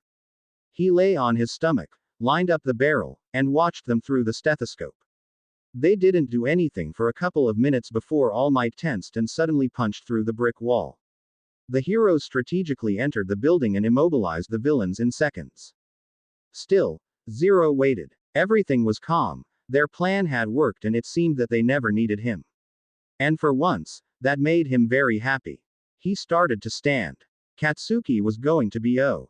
No. Zero neck snapped back to them. No longer were things calm. In seconds, chaos had erupted and a group of Nomu ripped themselves free of the weird metallic gray sludge. Gunshots were fired, quirks were being used and All Might had fled the scene, like he was following someone. Katsuki was nowhere to be found. Zero didn't pursue him. He repositioned himself back on the roof of the building he was on, and whenever he got clear shots, he used a combination of real, explosive, and paralysis bullets to stop the Nomu from killing anyone. Only then, when it looked like the heroes and police were back in control, did Zero tuck Blackout back into its case and race towards Kamino Ward. Zero had told them to go home. They should have gone home. Behind the wall, the four students were struggling to hold in any noises that could reveal their position. Who is this guy? What just happened? He took out 3 pros in an instant. We have to run. I know that, but I'm so scared. My legs. My body. Won't move. What in the world? Was that? Something splashed behind them and then coughing. Damn it. The hell. The explosive boy almost fell to the ground as he coughed out the remaining sludge from his body. Bakugo. My apologies, Bakugo. All for one said, and Katsuki turned around where the villains emerged, gagging or covering their mouths. That was so gross. This black stuff reeks. I love it. Shigaraki stared at the man he hadn't seen in years. Master. All for one landed on the ground and walked to his protege. So, you've failed once more, Tamura. But you must not be discouraged. You'll try again. That's why I brought your associates back with you. Even this child, because you judged that he was an important piece on your game board. He held out his hand, much like he did before when he found him. Start over as many times as it takes. I am here to provide you with help. All of this is for you. Katsuki growled to hide his fear. Iida wouldn't let any of them even attempt to get Bakugo. He was going to get out of there. The alleyway was completely open, there was no one in sight. They could easily escape now, but they just couldn't move. The man, whoever he was. His aura was anything like he had ever felt. His body felt exactly how it did when Stain had paralyzed him. He was helpless. They couldn't do anything. Ah, there you are. The 4 of them tensed in fear, but it wasn't them he was speaking to. They slowly and cautiously peeked over the broken wall where All Might and All for One were face to face. I'll have you return my student, All for One. All for One tilted his head. Have you come to kill me a second time, All Might? The air around them exploded, making Katsuki and the villains fly back. Even behind the wall, the 4 of them felt the force of it. All for One was still standing when the dust cleared, wiping dirt off his suit. It took you long enough to find us. It's only 5 kilometers from the bar to here, and yet it was at least 30 seconds after I sent the Nomus that you arrived. You've gotten weaker, All Might. You're one to talk, it's kind of difficult to ignore that fancy life support mask you've got on. Aren't you overexerting yourself? All Might hopped in place. I won't repeat the mistake I made 5 years ago. You hear me? I will take young Bakugo back. And I will make certain you're locked up for the rest of your sad life. Right along with your despicable league of villains. He spat and jumped towards him again. Sounds like you've got your work cut out for you. This will be hard for us both. He extended his arm and it was suddenly growing larger before it exploded and All Might was thrown back into the building behind him. All for One looked at his now deflated arm. Air cannon plus spring-like limbs.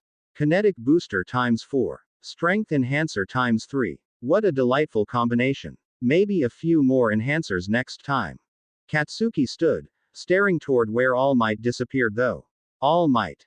Don't you worry. All for One said. It'll take more than that to kill him. Get off the battlefield, Tamura. And take that child with you. His fingertips went red and black and sharp blades shot out, embedding themselves into the unconscious warp gate. Kurogiri. Warp them away. Magna crawled over to Kurogiri. Be careful. One of the heroes messed with him and he's unconscious. I'm not sure what's going on, but if you can teleport, why don't you get us out of here? My warp power is still new, Magna.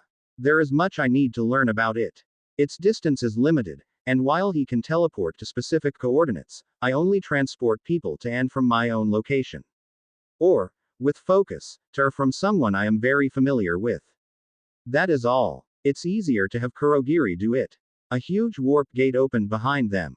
Forcible quirk activation. Leave this place. Shigaraki tensed. What about you? A yell from farther away and All Might was attacking again. All for One floated back into the air. You're not thinking, Tamura. There remains much room for you to grow. You're mine. All Might punched him and All for One blocked it again with his arm. Let's go, Shigaraki. Compress said as he turned Dabi into a marble for easy transportation. While our masked lead is keeping All Might entertained. Claim your prize. Katsuki snapped at attention to them as they all surrounded him. He smirked, ready for the challenge. This is gonna be fun. Hearing that, All Might pushed his nemesis out of the way and held out his hand to the teenager. Young Bakugo, don't. He grunted and dodged the red and black blades. On the building on the opposite side of the students, Zero rolled to a stop on top of all the gravel on the roof. He groaned from the impact but got to his knees and watched the two most dangerous and most powerful humans fight. His eyes found Katsuki, who was struggling to avoid all of the League's attacks. All Might couldn't fight with his full strength if Katsuki was there to get caught in the crossfire. With a yell, All Might smashed into the building he was on, making Zero lose his balance and fall on his back. He hooked his arm over the ledge again and pulled himself up. Maybe if I try to take Shigaraki and the others out, Kachan might stand a chance at getting out of there. It was a long shot, but he had to try. He reached back to grab Blackout's case but was interrupted when a huge ice glacier destroyed the wall behind Katsuki and out came Kirishima, with Iida and Todoroki supporting him from behind, using their fire and engines to speed themselves up and into the sky. Zero huffed. I should have known that they wouldn't listen. Kirishima held his hand out. Come on. He screamed and Katsuki listened. With a yell, Katsuki let out his strongest explosion, propelling himself up to his friends. Zero was pretty impressed. They never fought anyone and they were out of range from any of All for One or All Might's aftershocks. He looked back over the edge to see Magna getting ready to send Compress up to the sky. Zero wasn't about to let that happen. He left the sniper's case on the roof and backed up to give himself a running start. Watch out. He's coming. Todoroki yelled to them over the wind when he saw the villain flying towards them. Kirishima growled and looked back ahead, willing themselves to go faster. His eyes widened though, when a familiar boy ran towards them. Guys! He yelled and everyone looked up where Zero jumped off the edge of the roof below them. Even under the mask, they could see the smirk that stretched across his face as he gave them a salute and twisted in the air, tackling Compress and sending them both back to the battlefield. Katsuki stared at him until they landed back on the ground, kicking up a huge dust cloud. His heart jumped to his throat. Deku, he whispered as they disappeared over the building. Is that really you? Zero made sure that Compress took the brunt of the impact like at the camp. The poor guy stayed on the ground, groaning while Zero hopped up. Woo. That was a rush. He tilted his head at compress. I guess they didn't cover mid-air takedowns 101 feet in your villain training program, did they? Shigaraki scowled, irritated by the interruption. You again. Always sticking your nose where it doesn't belong. Zero crossed his arms, an air of confidence in his stance. Just trying to keep the city safe from your handy work, Shigaraki. Maybe consider a career change. Villainy doesn't seem to be your strong suit. He taps his chin. I hear that prison is always looking for more people. Shigaraki started to shake and scratch his neck until it bled. You little pest. You think you're so funny. How about I dust away your throat and we'll see just how much of a smartass you are then. He, as well as Spinner, Toga, and Magna, formed a circle around him. Zero extended his bow staff and pressed the button near the top for the small blade on the end to snap out. Amidst the chaotic battleground, Zero gracefully twirled a bow staff, facing off against the four villains. The night air hummed with tension as the four of them eyed the enigmatic vigilante. Zero's voice, dripping with sass, cut through the tumultuous atmosphere. Well, looks like I stumbled upon the League of Extraordinary Antagonists. Did you guys come up with that name yourselves, or did you hire a villain marketing consultant? Shigaraki scowled, his irritation evident. You just don't know when to quit, do you? Zero grinned beneath the mask. Quitting is for amateurs, Shigaraki. Now, let's see if your little team can keep up with my dance moves. The clash began in earnest. Zero moved with fluid precision, parrying Spinner's strikes, deflecting Magna's magnetic attacks, and engaging Shigaraki in a dance of blades and quirks. Each movement was a calculated step, and the bow staff became an extension of Zero's wit. As the battle raged on, Zero continued needling the villains with snarky remarks. Spinner, did you choose that name because? Spinner sounded more menacing than lizard fanboy. Spinner gritted his teeth, swinging his sword with increased aggression. Meanwhile, Zero effortlessly switched between offense and defense, taunting Magna. Magna, darling, your magnetic personality could use a bit more charm. Maybe a makeover. Magna scowled, her irritation growing. You won't be so smug for long. Toga, with her characteristic glee, brandished a knife, her eyes gleaming with excitement. Oh, Zero, you're just my type. Let's play a little, shall we? Zero smirked behind the mask, their tone laced with taunting sarcasm. Ah, Toga, the poster child for stable relationships. I hope your love life is as sharp as that knife. Toga lunged forward, her movements erratic and unpredictable. Zero deftly dodged each strike, maintaining a composed demeanor. In the background, All Might clashed with All for One, their titanic battle sending shockwaves through the area. Zero, maintaining focus on the trio before them, continued to banter, using sass as both a weapon and a distraction. In the midst of his intense battle against All for One, All Might couldn't help but spare a moment to glance toward the spectacle unfolding in the distance. His eyes narrowed with both concern and intrigue as he observed Zero, the mysterious vigilante, engaging in a spirited fight against Shigaraki, Spinner, and Magna. The mighty clash of blades and quirks resonated through the air, and All Might couldn't deny the skill and tenacity displayed by the enigmatic hero. Zero's agile movements and strategic use of a bladed bow staff painted a picture of a hero who not only fought with physical prowess but also possessed a sharp mind. As a particularly daring move from Zero drew a smirk from the symbol of peace, All Might found himself momentarily distracted from his own battle with All for One. The relentless banter and snarky comments exchanged between Zero and the League of Villains added a unique flavor to the chaos, creating a dynamic within the fight that caught All Might's attention. All Might, All for One sneered, seizing the opportunity to strike while his opponent was momentarily diverted. However, All Might swiftly refocused, parrying the attack with renewed determination. Impressive, isn't it? All for One taunted, gesturing toward the distant skirmish. Your precious society giving rise to new heroes, each with their own brand of justice. All Might, undeterred, replied with unwavering conviction, that's the beauty of heroism, All for One. It adapts and evolves, and new champions rise to meet the challenges of each era. Katsuki and his friends walked through the tense crowd and pushed themselves to the front of the jumbo screen in the middle of the city, watching a reporter broadcast both All Might's and Zero's fight. He didn't focus his attention on All Might though. It was the boy fighting 3 people at the same time. A myriad of conflicting emotions churned within him. The reporter's frantic commentary echoed through the city streets, only focusing on All Might's battle. A knot formed in Katsuki's stomach as he grappled with the possibility that Zero might be someone he once thought was lost forever, his childhood friend, Izuku Midoriya. The very friend who, according to everyone's knowledge, had met an unfortunate end. Could it really be him? Katsuki whispered to himself, his eyes narrowed as he scrutinized the screen. The silhouette of Zero moved with an unfamiliar agility. The doubts gnawed at Katsuki's mind, conflicting with the grief he had carried for so long. He recalled Izuku's determination, his dreams of becoming a hero, and the memories they shared as children. Katsuki's fists clenched. No way. Izuku. He questioned, his voice barely audible over the city's hum.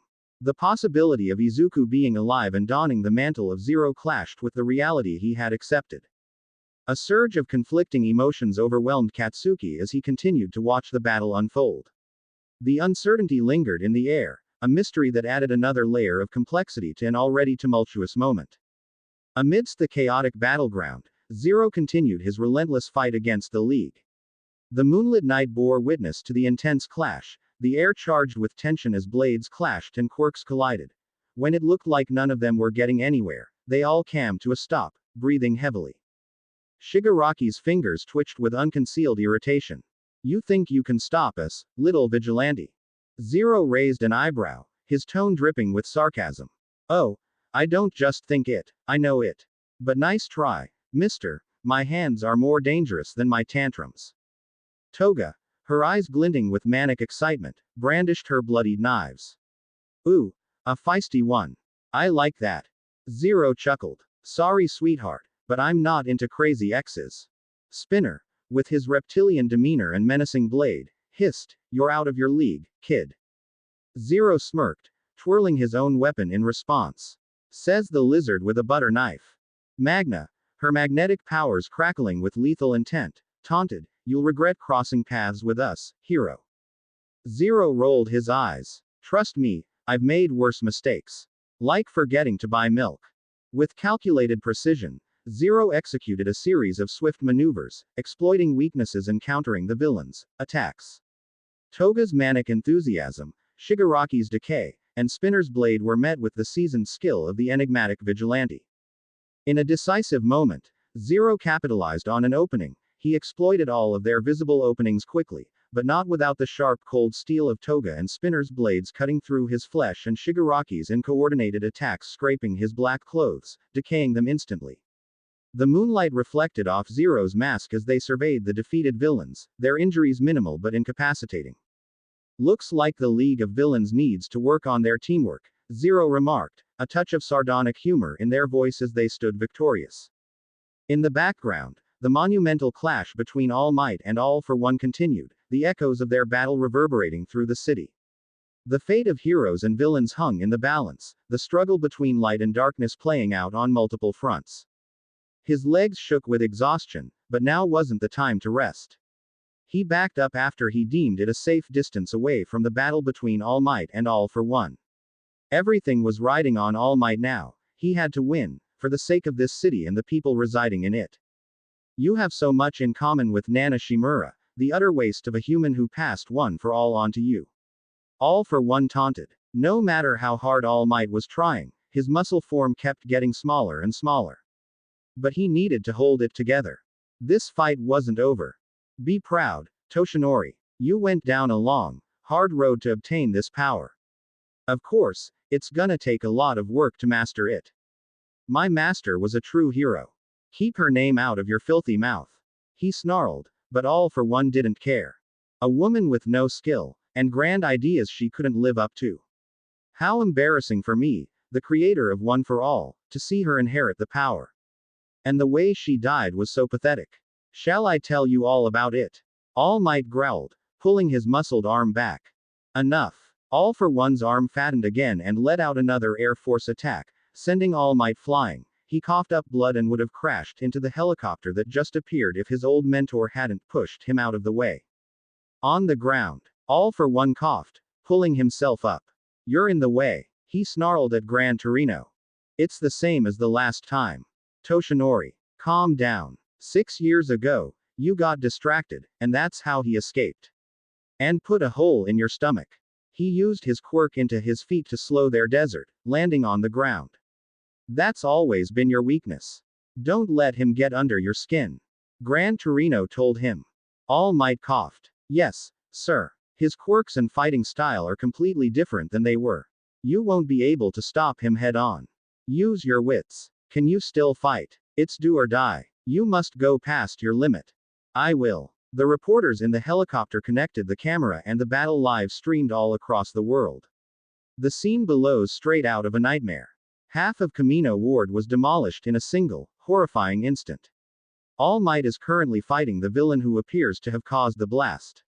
I can't believe it. How is one person so powerful? He's destroyed the city and is more than holding his own against the symbol of peace. All Might covered his mouth, coughing more blood. I find myself conflicted. All for One stood and the hero eyed the deformed face. Tamura has been the one to chip away at society's trust in heroes, so is it fair that I should land the final blow? You know, All Might, as much as you hate me, I think I probably loathe you more. I killed your master, sure. But you took away so much from me, everything I tried to build. That's why I want you to suffer until your last breath, and die broken and disgraced, for all the world to see. His arm grew and red lightning crackled around it. All Might tensed, ready to jump away. Not everyone's so fast. The villain lifted his arm, not at him, but at the bystander trapped underneath the rubble behind him. All for One unleashed the attack. I will obliterate everything you've protected. All Might jumped in front of it, deflecting it and sending it every which way. All for One scoffed but smiled when he saw All Might again, or rather, Yagi Toshinori. Zero's eyes widened in shock. All Might had just deflated. Instead of his huge muscular form, he was now a sickly thin man, his hero costume hanging off him loosely. All for One chuckled. Hollow cheeks and sunken eyes. To think that you're their greatest hero. Now the adoring public knows your true form. Try not to be ashamed. Your move. Toshinori's electric blue eyes glowed as he glared at him. Even as my body rots and grows frail. Even as you expose my weakened state. In my heart, I remain the symbol of peace. And there's nothing you can do to take that from me. As that's so. Well, I'd forgotten how stubborn you are. I guess I'll just give up. Oh, but there is one thing you might be interested to know. Tamura Shigaraki, my apprentice. He's Nana Shimura's grandson. He said, and not one sound was made as Toshinori processed the information, eyes growing wide with horror. I kept wondering what would annihilate your golden heart. And so I found Tamura. Groomed him to hate you, and watched you smile so proudly as you beat your master's descendant. Toshinori's heart stopped, his hollow eyes widening. That's a lie. Toshinori whispered hoarsely. He couldn't believe it. Oh, come now. You know it's the truth. That is clearly something I would do.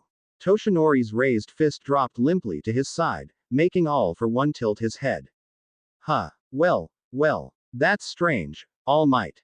Where is your smile now? He tugged on the skin where his mouth was supposed to be and laughed again. If you have to save someone, that means they've probably gone through something terrifying. They'll be frightened. Remember that real heroes don't just save lives. They save a person's heart, too. You know what I think. No matter how scared you are, you should smile to show that things'll be okay. In this world, the ones always smiling are the ones who are the strongest. You bastard. All for One continued his amused laugh. How very entertaining. I think I've taken a piece of you after all. Toshinori was going to vomit.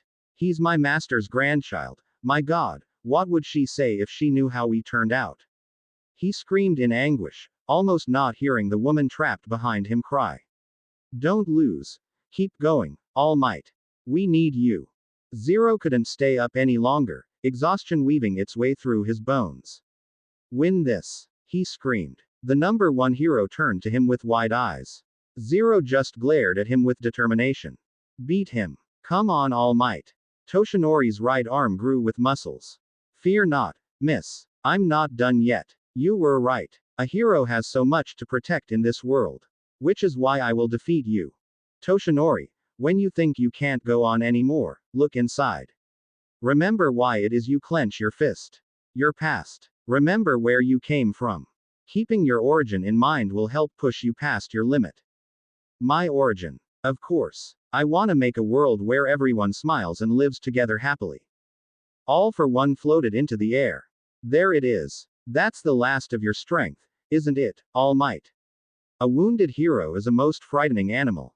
Do you know that even now I sometimes dream of you charging at me with your entrails strewn across the ground? You have, what, 2 or 3 punches left. He held out his fat and crackling arm again and used it to blow away the fire barreling straight towards him. Are you serious? Endeavor stomped into view. What the hell's going on with that weak little body? Zero scoffed, rolling his eyes. Edgeshot came up next to him and engaged in the fight with All for One. Zero grunted, managing to get on his feet again and stumbling towards the frozen hero, vaguely seeing Tiger pull the trapped woman from the rubble, as well as holding many others who got caught in the fight, both hero and civilian. He reached All Might and grabbed his thin arm. The hero jumped and spun to him. Zero pulled out one of his healing bullets. Here. This won't heal your injury, but it will give you the strength you need to finish him. He didn't let All Might speak before he shoved the needle into his chest. All Might glowed a sickly yellow as the healing properties gave All Might more energy than he had before. Maybe just enough to finish this fight in his muscle form. Zero swayed on his feet and All Might caught him before he fell to the ground. Thank you, Zero. I won't waste this opportunity you've given me. Zero only managed a small nod and pulled out his grappling hook. He held it shakily above him and it shot to the roof where Blackout still resided. He stayed there, lying on the hard cement for just a few minutes when it became clear that All Might was attacking All for One again. Zero groaned and heaved himself up, simultaneously pulling the sniper from its confines and setting it up in case he needed to aid All Might again. He watched All for One grossly fatten his arm again and All Might used the strength given to him by Zero to only grow his right arm. Their fists met, sending another strong aftershock in its wake, shattering any intact windows. Soon after, All for One started to grow his left arm to match the right. Zero decided to intervene by firing one of his explosive bullets. It made contact with All for One's growing arm and exploded. The muscles tore apart and the boogeyman of the underworld yelled at the sudden pain, his masked face snapping up to where Zero resided. All Might punched him while he was distracted, sending him flying back. Even then, his attention never left Zero.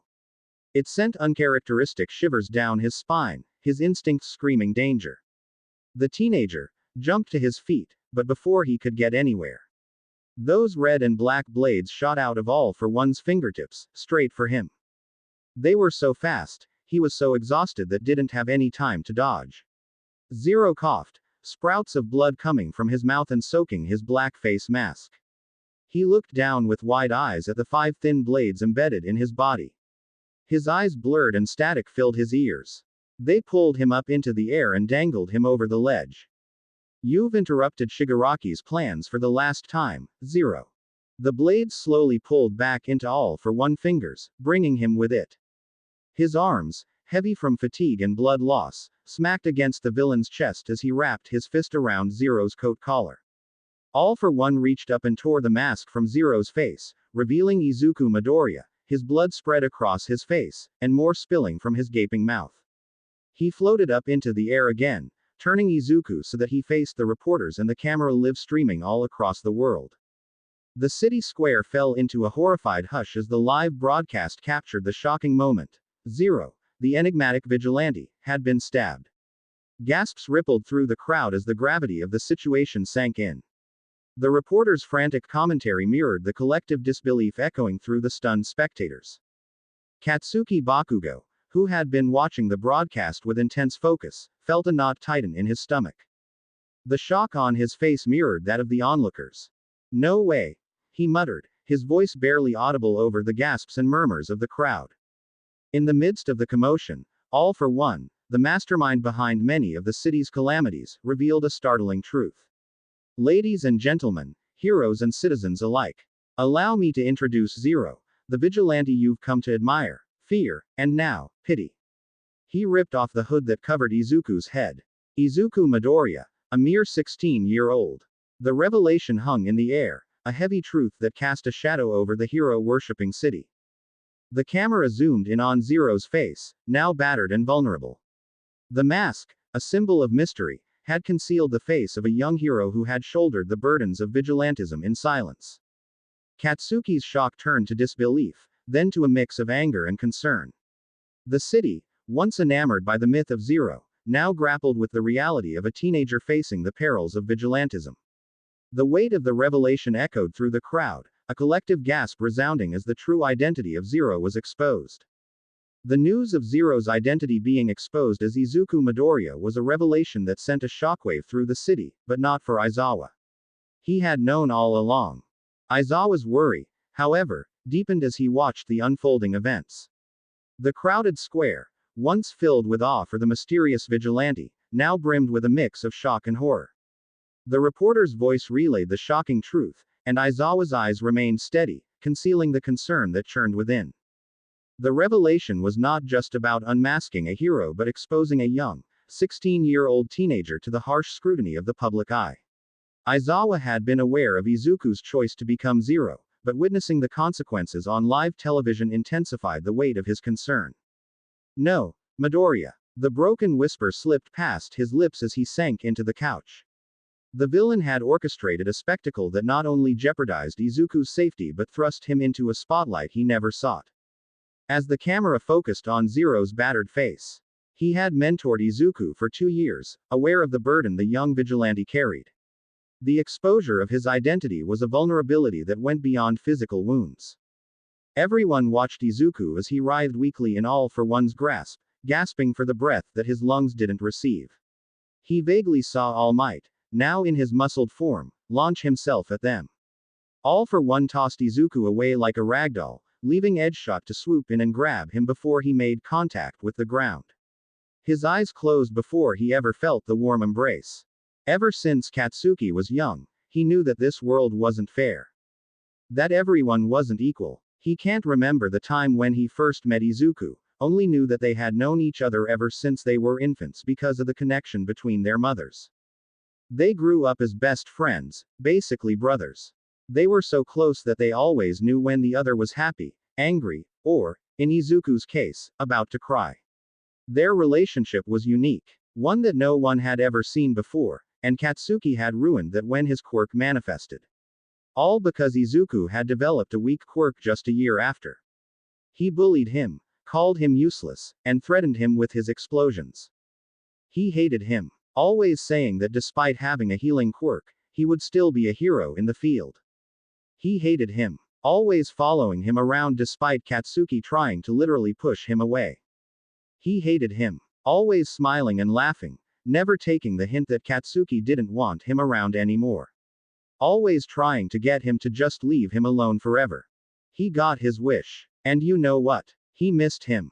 When he heard that Auntie Inko was killed in a villain attack and Izuku was missing, then presumed dead after the policeman's shitty 2-day search.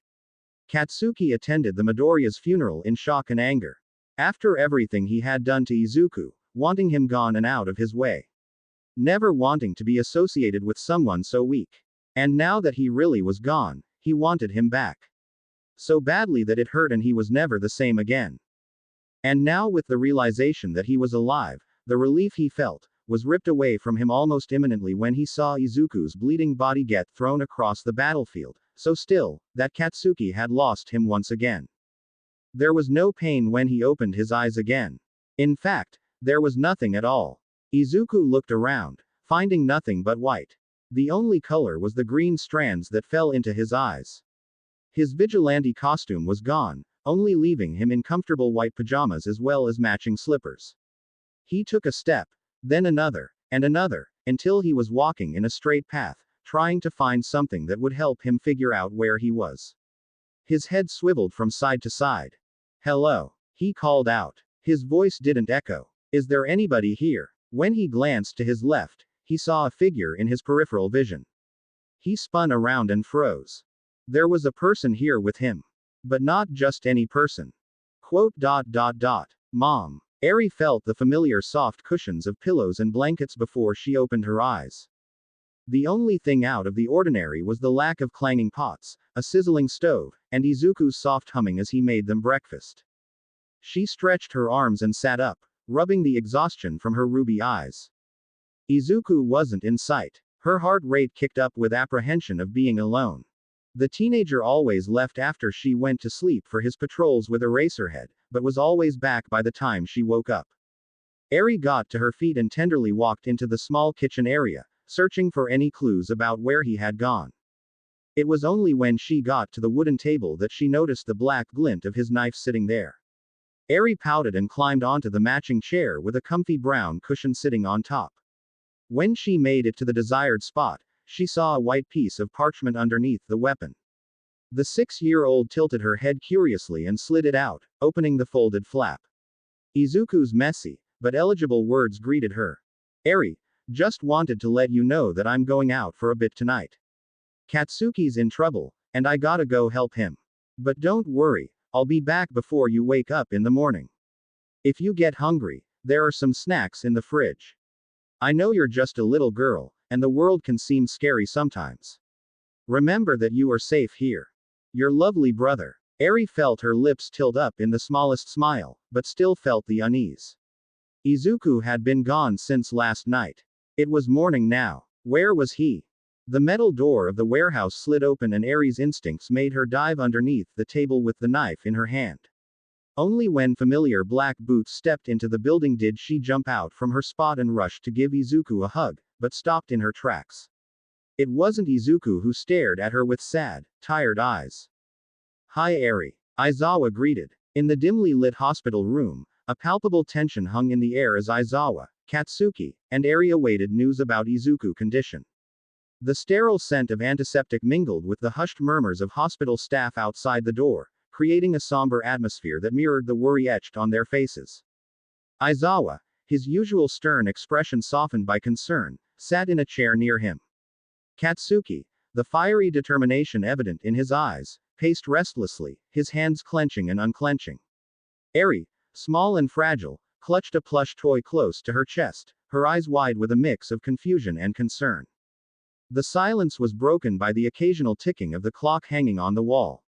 Aizawa cast a glance at the closed door, mentally urging the medical team to bring some news. Katsuki, unable to contain his restlessness, stopped his pacing and turned to Aizawa. You know all this time and you didn't tell me that he was alive. He muttered, betrayal etched in his features. Aizawa sighed, his gaze fixed on the closed door. He didn't want you to know, Bakugo.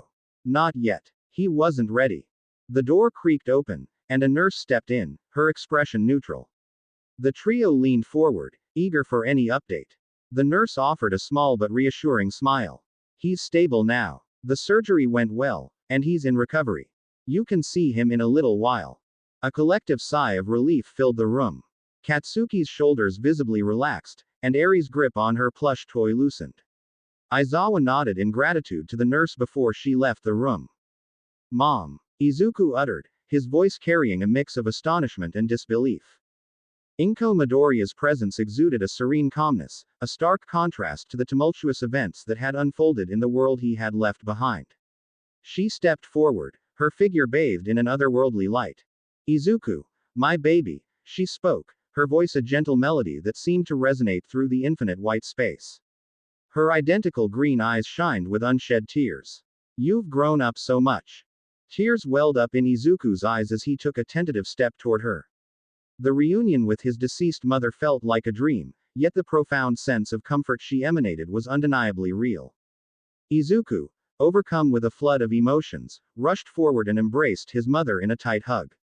Tears streamed down his face as he clung to her, his shoulders shaking with the weight of unspoken grief, love, and the overwhelming joy of this unexpected reunion.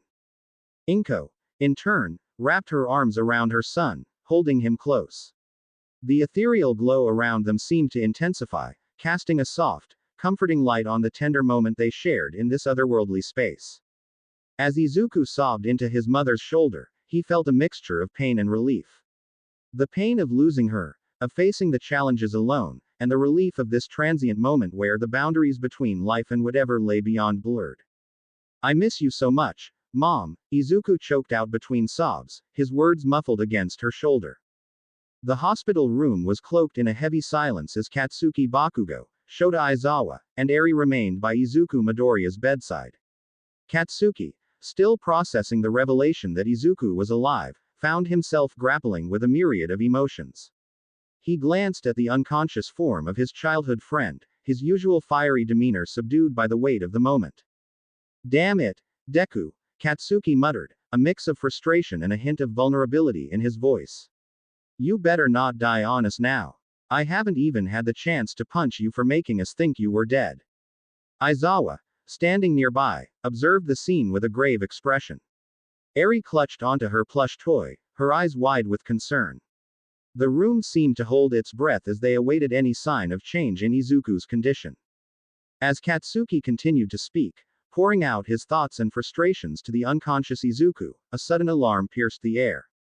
The heart monitor displayed erratic patterns, and Aizawa's eyes widened with concern.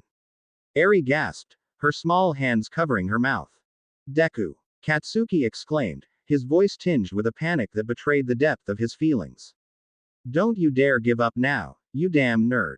A medical team rushed into the room, and Aizawa ushered Eri to a corner, shielding her from the chaos. The urgency in the air was palpable as the medical professionals worked swiftly to stabilize Izuku. The room descended into chaos, the flurry of activity contrasting with the stark stillness that had lingered moments before. Aizawa's gaze remained fixed on Izuku's unconscious form, a silent plea for the young vigilante to fight against the encroaching darkness.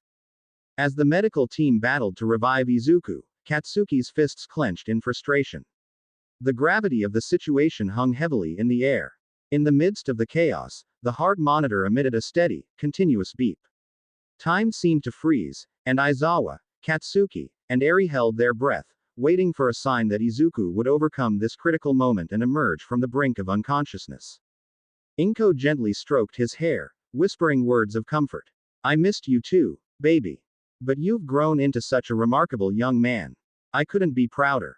In the midst of the embrace, Inko gently stroked Izuku's hair, offering silent comfort. The passage of time became a fleeting concept in that tranquil space, allowing Izuku to pour out his heart to the woman who had guided him, even in her absence. Eventually, as the intensity of their emotions began to subside, Inko pulled back slightly, cupping Izuku's tear-streaked face in her hands. She offered a tender smile, her eyes reflecting a mother's eternal love. Izuku wiped his eyes, giving his mother a wobbly smile. Can I come with you? Inko smiled widely. Of course. Katsuki watched with a pale face as the heart monitor's screeching went from rapid beeping to a continuous flat line. Izuku's heart had stopped before this and he was always brought back. But now the doctors slowly stopped their efforts, all with a look that would forever be haunting Katsuki's mind. One of the doctors sighed, placing the defibrillators back on their stands before saying those forbidden words. Time of death, 1653. A strangled noise came out of Aizawa, one that Katsuki had never heard before. Eri, the poor girl, let out a sob, hiding in Aizawa's shoulder as she cried uncontrollably. Katsuki only stood there, watching the medical turn off the heart monitor and covering the body with a white sheet. The body. Izuku's body. His best friend was dead once again. But he couldn't believe it. No. In that moment, anger twisted his face and his hands popped erratically. Bullshit. He growled in the semi-silent room. The doctors turned to him, grief that they had no right to have on their faces. Katsuki snarled. No. You can't just give up on him like this. Katsuki shouted, his voice raw with emotion. Bring him back. Do something. Damn it. The doctors exchanged somber glances, their expressions filled with sympathy. I'm sorry, one of them said gently. There's nothing more we can do.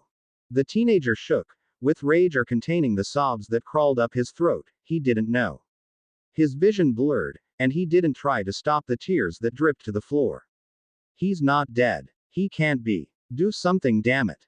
They didn't move. Katsuki roared and lunged, explosions growing before they suddenly stopped, and arms wrapped around his body, pulling him back. Katsuki struggled against his teacher. Let me go. Let go. He cried. The doctors nodded at each other and left the room. Get back here. You can't leave him. He choked. His eyes found the body under the sheets again and he slumped in Aizawa's tight hold. A raw scream of despair escaped his throat and Katsuki's legs gave out, taking him and Aizawa to the floor. Katsuki screamed and screamed, so loud that they were certain the entire hospital heard it. Izuku was gone, and Katsuki was certain that he wasn't coming back. Katsuki never thought that he would ever have to attend a funeral after the Midoriya's all those years ago. But there he was watching the grave of his best friend get lowered into the ground. As the earth enveloped Izuku's casket, sealing him away from the world forever, Katsuki felt as if a part of himself had been buried alongside him. Everyone was there. His parents stood on either side of him. Class A and B gathered around in grief of the man who had helped them train and saved them from the villains. Aizawa holding Eri with present Mike clutching his hand, all three with faces of sorrow and grief. The heroes that Zero had greatly impacted during his time as a vigilante. And a huge amount of civilians came to pay their respect to the teenager that they had cheered for and loved. The ceremony was over in just an hour and everyone started dispersing. His parents squeezed his shoulders before walking away too. Soon enough, Katsuki was on his own, even after the graveyard had emptied and the dark clouds rolled in, thunder booming and the teenager hardly felt the rain soak his black clothes. He just kept staring at the fresh lump of dirt and the new gravestone that stood next to Inko. Izuku Midoriya. A friend, son, and brother. A hero. Katsuki stayed until the rain stopped. Until the sun set over the horizon and he couldn't see the words on the gravestone. And only when Kirishima returned to the graveyard and guided him out, did he leave Izuku. But he could have sworn that as he walked away, he felt the faintest arms lay over his shoulders, hugging him from behind. Izuku's final goodbye. Life was never the same after that. But it moved on. After the fight between All for One and All Might, the League of Villains was in custody, All Might had retired, and everything slowly went back to normal, all thanks to Zero. Everyone had mourned the vigilante that they had acknowledged and accepted for 4 years, but Aizawa, Eri, Present Mike, and Katsuki mourned Izuku Midoriya. The boy that they had come to know and love. The boy who saved Eri from her dark past. The boy who Katsuki had ever wanted to be a part of his life. Katsuki was never the same again, but he kept trying and in the end, after 3 years of climbing the ranks, he became number 1, just like he had always dreamed. With his friends by his side, he became the person that everyone loved and admired. Life moved on for everyone. They married and had families. Kota and Eri grew up and became hero students. Aizawa was still a huge part of their lives, still treating them like they were his students, but became the confidant in their lives as they continued their work as pros. The only thing that Katsuki needed was the boy that he buried 15 years ago. The boy that he would swear he kept seeing in his reflection, always wearing that damned smile that Katsuki missed. And now, as he walked to meet with his friends, he stared at the sky with a soft smile. I'll see you again someday, so you better be fucking ready, Deku. 'Cause I'm never letting you go again. Hey, Bakugo. Katsuki looked forward again, where the entire class of 1A stood, all waving with smiles. The blonde rolled his eyes, his scowl replacing the smile he had only moments before, and he stomped over to them. The people that he never wanted, but never knew he needed. Inko gently stroked his hair, whispering words of comfort. I missed you too, baby. But you've grown into such a remarkable young man. I couldn't be prouder. In the midst of the embrace, Inko gently stroked Izuku's hair, offering silent comfort. The passage of time became a fleeting concept in that tranquil space, allowing Izuku to pour out his heart to the woman who had guided him, even in her absence. Eventually, as the intensity of their emotions began to subside, Inko pulled back slightly, cupping Izuku's tear-streaked face in her hands. She offered a tender smile, her eyes reflecting a mother's eternal love. Izuku wiped his eyes, giving his mother a wobbly smile. Can I come with you? Inko smiled widely. Of course. Izuku sighed and started walking forward, only for his mother to stop him with a hand on his chest. He furrowed his brows and turned back to her. Her smile turned solemn. But not yet. Izuku opened his mouth to protest, but she cupped his face again. It's not your time yet. I can't allow you to pass here. There are people who are waiting for you to return. Don't you worry about me. You will see me again. Just promise me that you will live. I don't want you to come back here until you're ready. She wiped away the tears that still escaped from his eyes. I know you blame yourself. There is nothing to forgive because none of it was your fault. Remember that when you go back. His lips trembled and he nodded. I promise. A tear slipped past Inko's eye. I love you so much, Izuku. So do the people that are waiting for you. She stood on her toes, pressing a kiss to his forehead before she suddenly pushed him, and he fell. Soft beeping was the first thing that Izuku heard as consciousness slowly returned.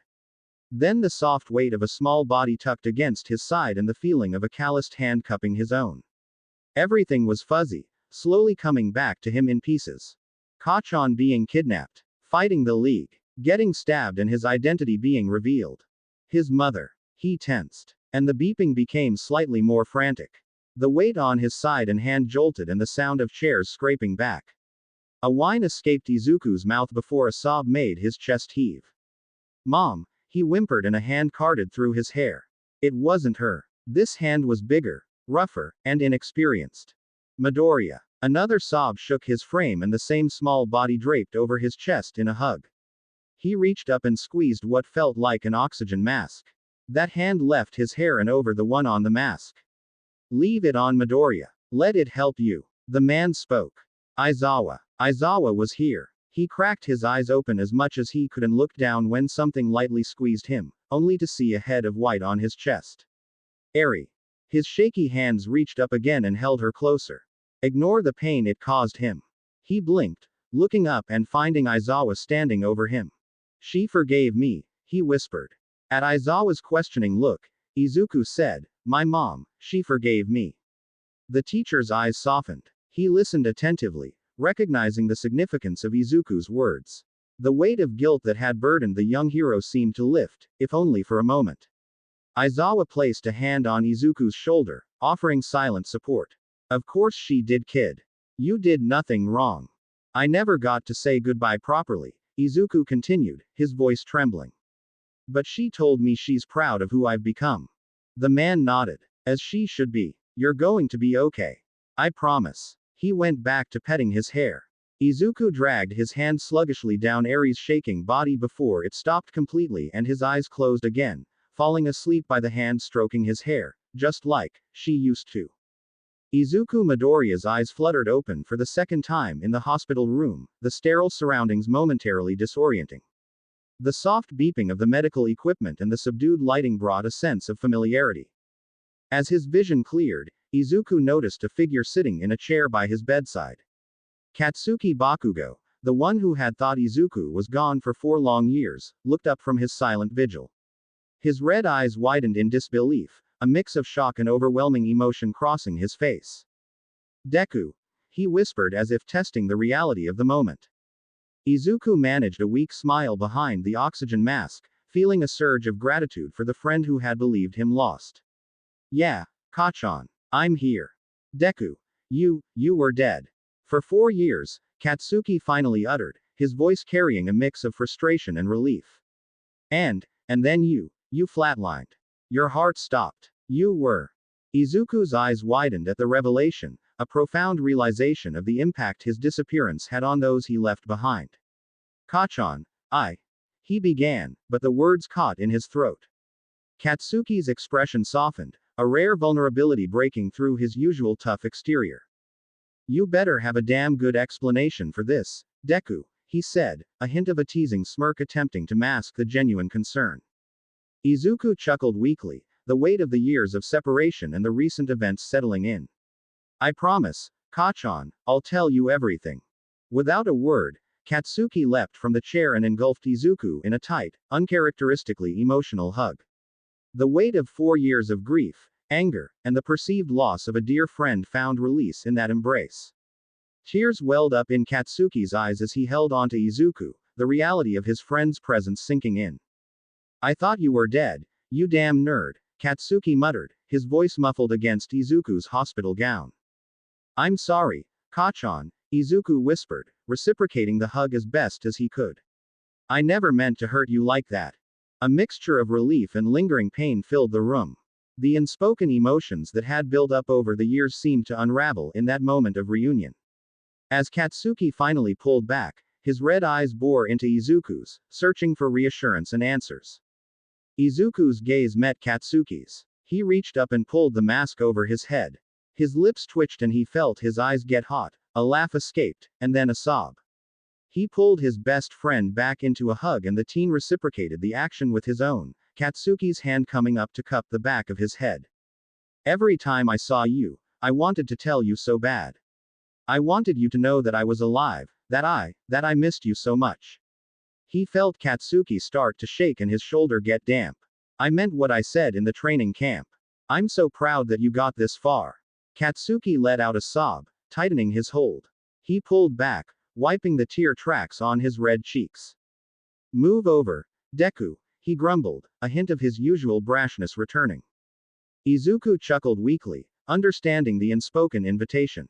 He shuffled slightly, making room for Katsuki on the hospital bed. When he climbed in, they grabbed each other's hands and squeezed. Just like old times, huh? Katsuki huffed with a smile. Just like old times, he whispered back. Izuku was starting to breathe heavier, getting dizzy. Oops, maybe that oxygen mask really was helping him. Katsuki lifted his head from the pillow, noticing Izuku's struggles, and cursed. He reached up and grabbed the deposited mask, slipping it back over his face. You idiot, he said. Izuku smiled softly under the plastic. Now reassured of having Katsuki finally by his side, he fell asleep. Izuku stared outside of the glass hospital doors where civilians, policemen, and reporters were basically yelling at each other. He could hear them from down the hall, they were so loud. He had no doubt that they were here for him. Izuku didn't consider himself a hero at all, but if this was what it was like to be this popular, then he understood why Aizawa was an underground hero. Maybe it was because he was by himself for so long that he became more of an introvert than he thought. He shook his head, spinning on his heel. Nope. I'm jumping out the window. He barely got 4 steps when Aizawa grabbed his shoulder. Oh no you don't. You either walk out those doors or I'm carrying you. And you really don't want people to see you, a teenager, being carried out of this hospital like a child. He raised an eyebrow and Izuku knew the man well enough that he would do it. He huffed, cheeks puffing out. Izuku ignored the stares he was getting from inside the hospital and crossed his arms. Were these the consequences you were telling me about?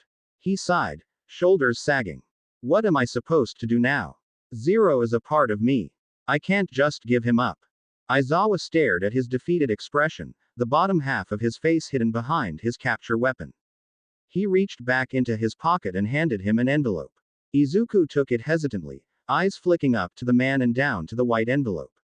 His eyes widened though, when he saw the signature seal of UA on the back to keep it closed. He held his breath and ripped it open, pulling the folded paper out. Congratulations. You have been accepted into UA's rehabilitation program. Izuku's jaw dropped open. Fingers tightened around the paper as he scanned over the long acceptance letter. Now, are we going to stand here all day? Or am I going to take you to the dorms we just had put in place? Aizawa said, stuffing his hands into his pockets. Izuku gulped, then masked his growing anxiety with a dramatic sigh, folding the paper back up and waving it like he didn't care that his life was about to take a turn for the worst. Or better. Whatever. He spun around and marched out of the hospital. As soon as the doors slid open, every head snapped his way and microphones were shoved into his face with cameras making his vision white every few seconds. He was bombarded with questions, too loud and fast for him to comprehend. He didn't mean to scream. Really. But how else was he supposed to answer all of the thousands of questions these vultures have? Quiet. Everyone stopped. Other than the occasional click of cameras, there was finally silence. Izuku sighed. You guys are so loud I can't even hear you. I'll cut to the chase. I'll tell you everything you need to know. Yes, I'm the Vigilante Zero. Yes, I am 16 years old. No, I will not tell you why or how I became a vigilante, nor what my quirk is. He grinned. Good day. He pushed through the crowd as they started to scream at him again. An arm settled around his shoulders and Aizawa guided him in the waiting car with present Mike in the driver's seat. Izuku sagged in the backseat. As soon as Aizawa closed the passenger seat, the voice hero shot out of the parking lot before the reports could swarm the car. Well, That could have gone better. You need lessons on how to speak to the public problem child. No response. He looked over his shoulder and saw the relaxed face of his new student. He and Hisashi smiled at each other and stayed in silence for the rest of the ride. This is pretty impressive, Izuku said as he stared at the Class 1A dorms. Even more so since you did it in under 2 weeks. Aizawa stuffed his hands into his pockets. We've been thinking about building the dorms ever since the USJ attack. It was easier since we had all of the plans laid out. The teacher walked up the steps and opened the huge doors to the building. Izuku followed and admired the spacious common room. Wow, this is where the students are living. I'm pretty jealous. He chuckled. Don't be. This'll be your home too for the next 4 years or so. Izuku spun around. What? Aizawa rolled his black eyes. Did you forget that you're a part of the rehabilitation program? One of your conditions is to stay on the campus. Both you and Eri. Izuku didn't know what to say, so he just stood there dumbly. Aizawa didn't look fazed. In fact, he just walked past him. Come on, follow me. I'll show you to your room. The boy only nodded and followed him to the elevator. Good call. Even though Izuku was healed, his body was still suffering from the side effects of his quirk. He didn't think he could handle the stairs. When the elevator opened, the hallway split from left to right. Aizawa turned left. The boys' dorms are this way, he said over his shoulder, making Izuku hurry to follow him. Aizawa led him all the way to the end of the hall and stopped in front of the door in the middle of the hall. A key card was handed to him and Izuku swiped it through the key slot and twisted the handle, opening the door to his new home. 2 twin beds sat in the 2 back corners of the room, with a window and balcony in between.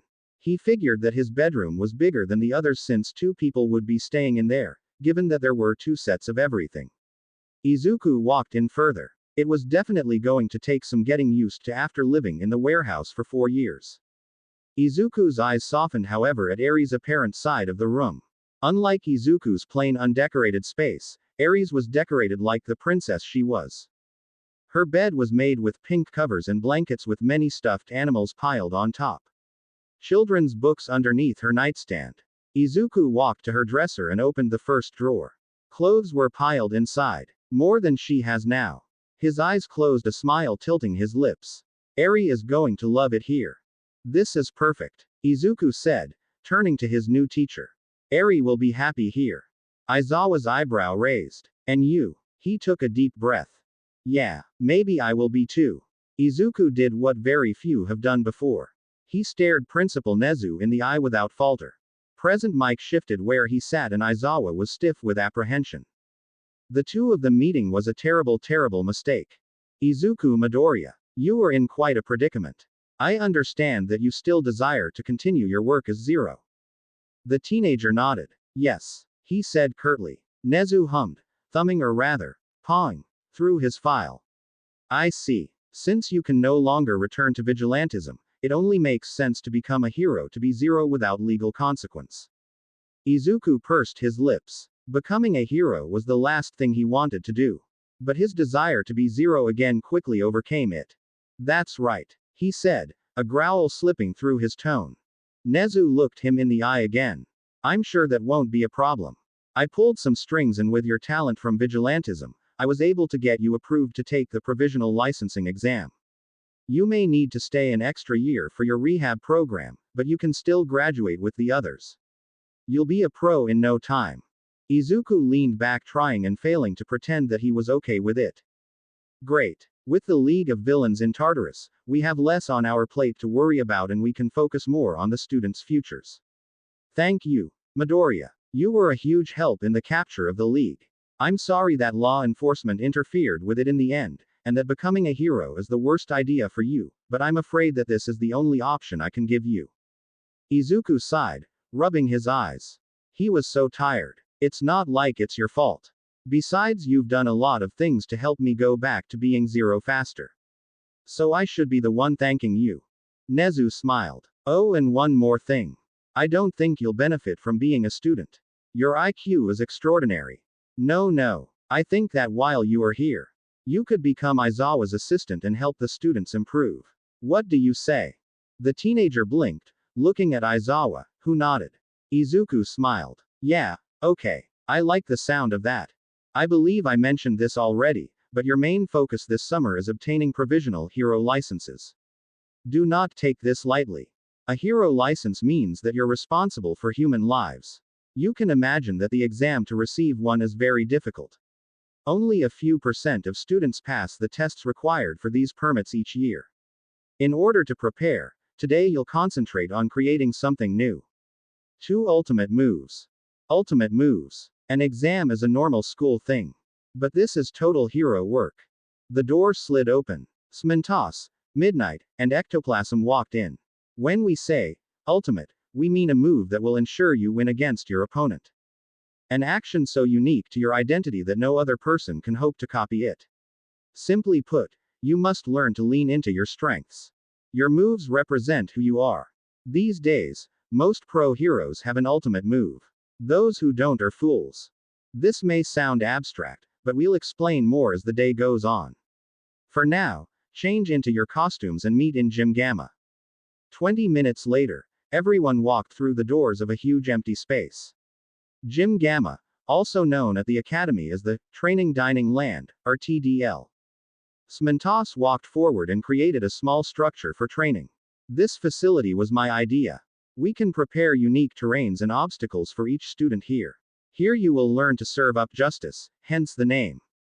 That's pretty cool. Ida's hand shot into the air. Please allow me a question. What is the advantage of having ultimate moves for our provisional exam? May we know your reasoning? Aizawa's eye twitched. That's 2 questions. Calm down. The job of a hero is to save people from all sorts of dangers. Crime, accidents, and natural or man-made disasters. Of course, the licensing exam analyzes how well you're able to deal with such things. It won't just be fighting. Your ability to gather information and make quick decisions will be judged. In addition to how well you communicate, cooperate, and lead others. Every year a new test is used to evaluate these qualities. One thing is especially important. If you want to be a pro hero, you must be able to prevail in battle. He paused, ignoring the hands that shot into the air. Also, someone will be joining us today. A new student, if you will. He'll be doing the exam with you all. Just then, the doors to the gym opened and everyone gasped.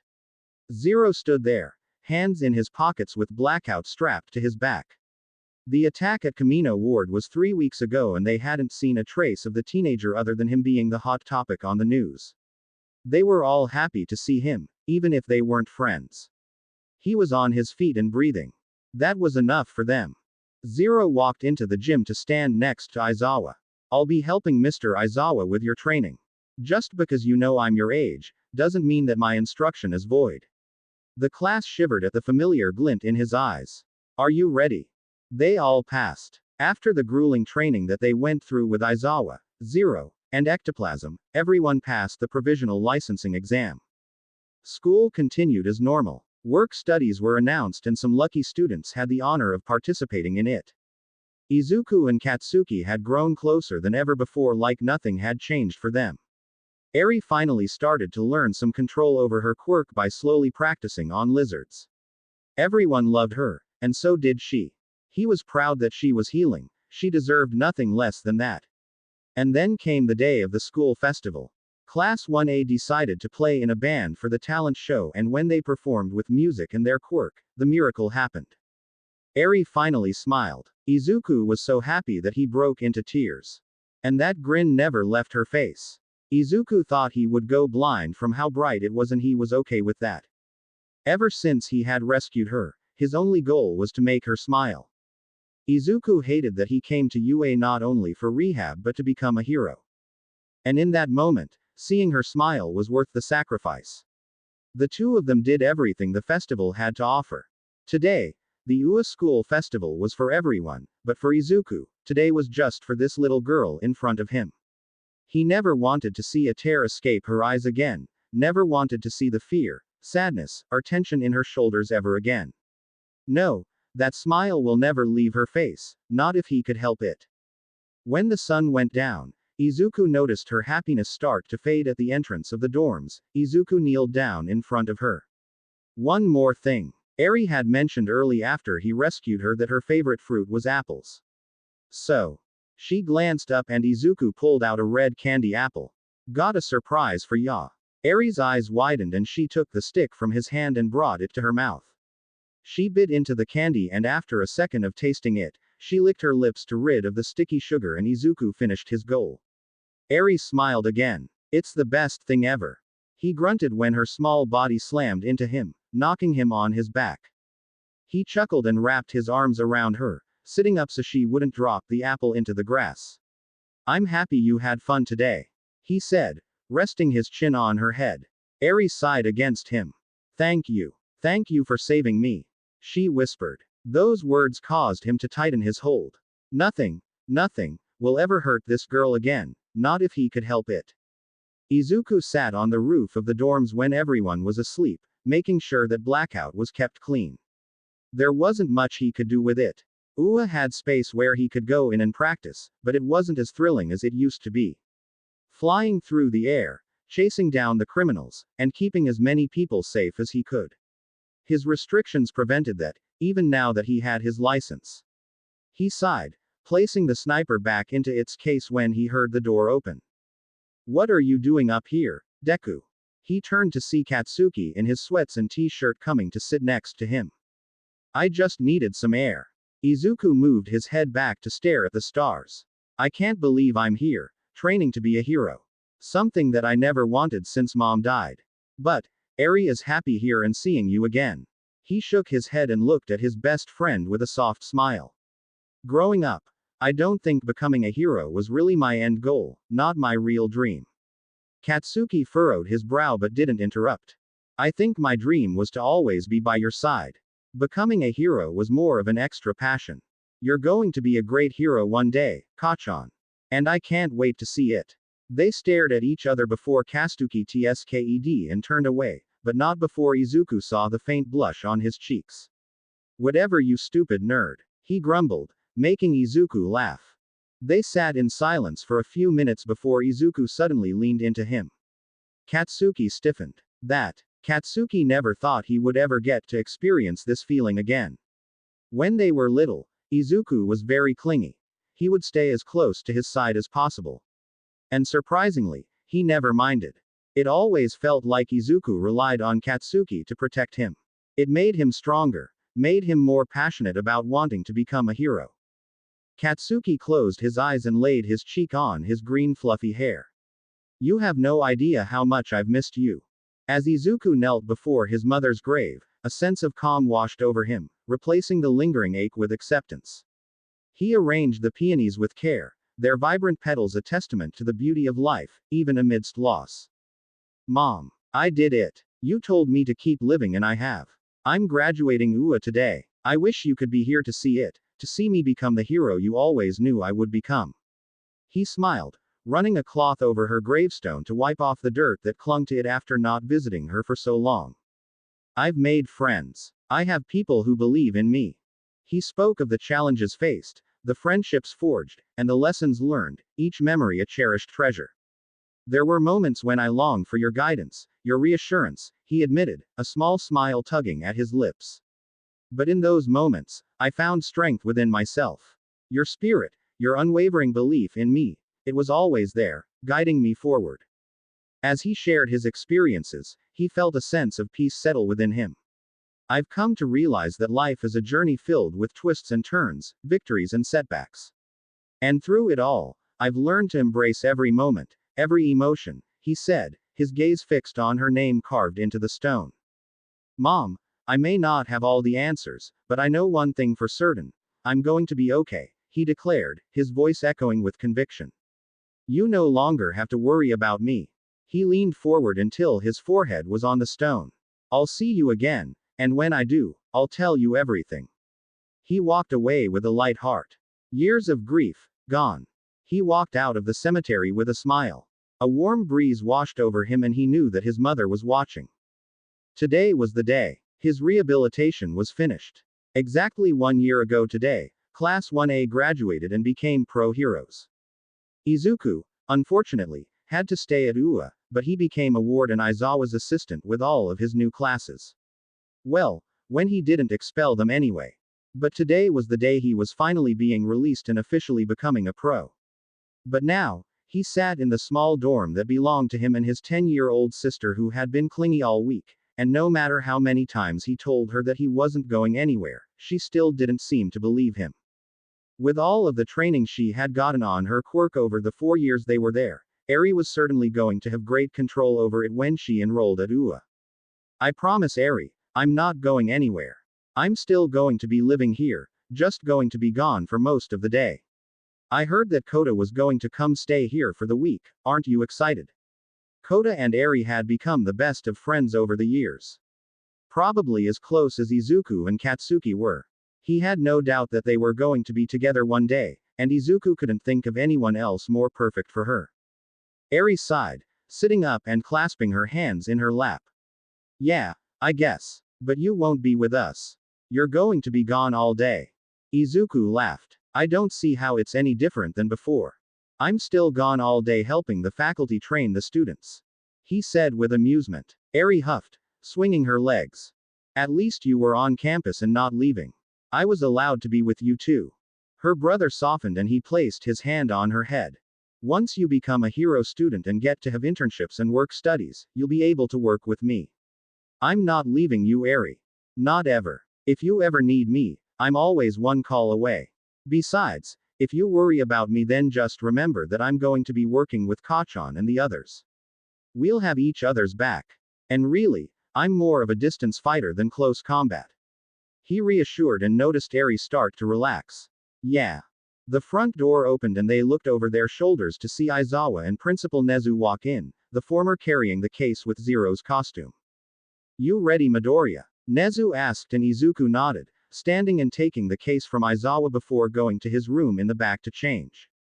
The more equipment he slipped on, the more he felt at ease. It had been so long since he put this costume on for something other than training. When he finished, he grabbed Blackout's case and looked at his reflection. Zero stared back. The villain, Supersonic, clad in a sleek black suit adorned with pulsating soundwave emblems, grinned wickedly as he taunted the trio. You heroes think you can stop me? He sneered, his voice amplified by the waves of sound rippling around him. Without hesitation, Dynamite charged forward, explosions erupting from his palms as he aimed to close the distance. But before he could unleash his full firepower, Supersonic let loose a deafening blast of sound, sending shockwaves reverberating through the air. Dynamite gritted his teeth, his ears ringing from the assault, but he refused to falter. With a roar of determination, he pushed through the disorienting noise, his explosions lighting up the sky as he closed in on the villain. Think again, you bastard. He brought his thumb and index finger together against his right gloved hand that started to glow. AP shot. A flurry of explosions shot from his hands and managed to hit the villain, who didn't have time to dodge. Red Riot and Todoroki rushed in to apprehend him, but Supersonic managed to stand back up and release another shockwave, sending the three of them back and destroying the buildings around them. Dynamite growled and reached up. When he pulled his hand away from his ear, he noticed the blood soaking his gloves. Bastard burst my eardrums. He glanced to the side to see his partners struggling to stand, blood running from their ears as well. He growled. Damn. We need backup. The faintest of laughs managed to slip past the agonizing ringing in his ears. He looked back to the villain who was walking towards them. Is. The three heroes shakily got to their feet, breathing hard. Supersonic grinned at them and kept moving his mouth. Dynamite choked and coughed up bits of blood. He stared at his lips to gather what he was saying. Fun, but this is the end. He sucked in a breath and the three of them prepared to counter it. How? They didn't know. But they won't give up. Not until they die. The villain hardly released his quirk when another explosion sounded. It didn't belong to Dynamite though. Boom. Something whizzed past his head and struck the villain, cutting off his attack and making him convulse. The three heroes' eyes widened and they spun around where another hero walked out of the dust cloud, reloading his sniper. Looks like your plans hit a sour note, he quipped, his voice laced with confidence as he stood tall. But don't worry, I'm here to remix them into something a little more heroic.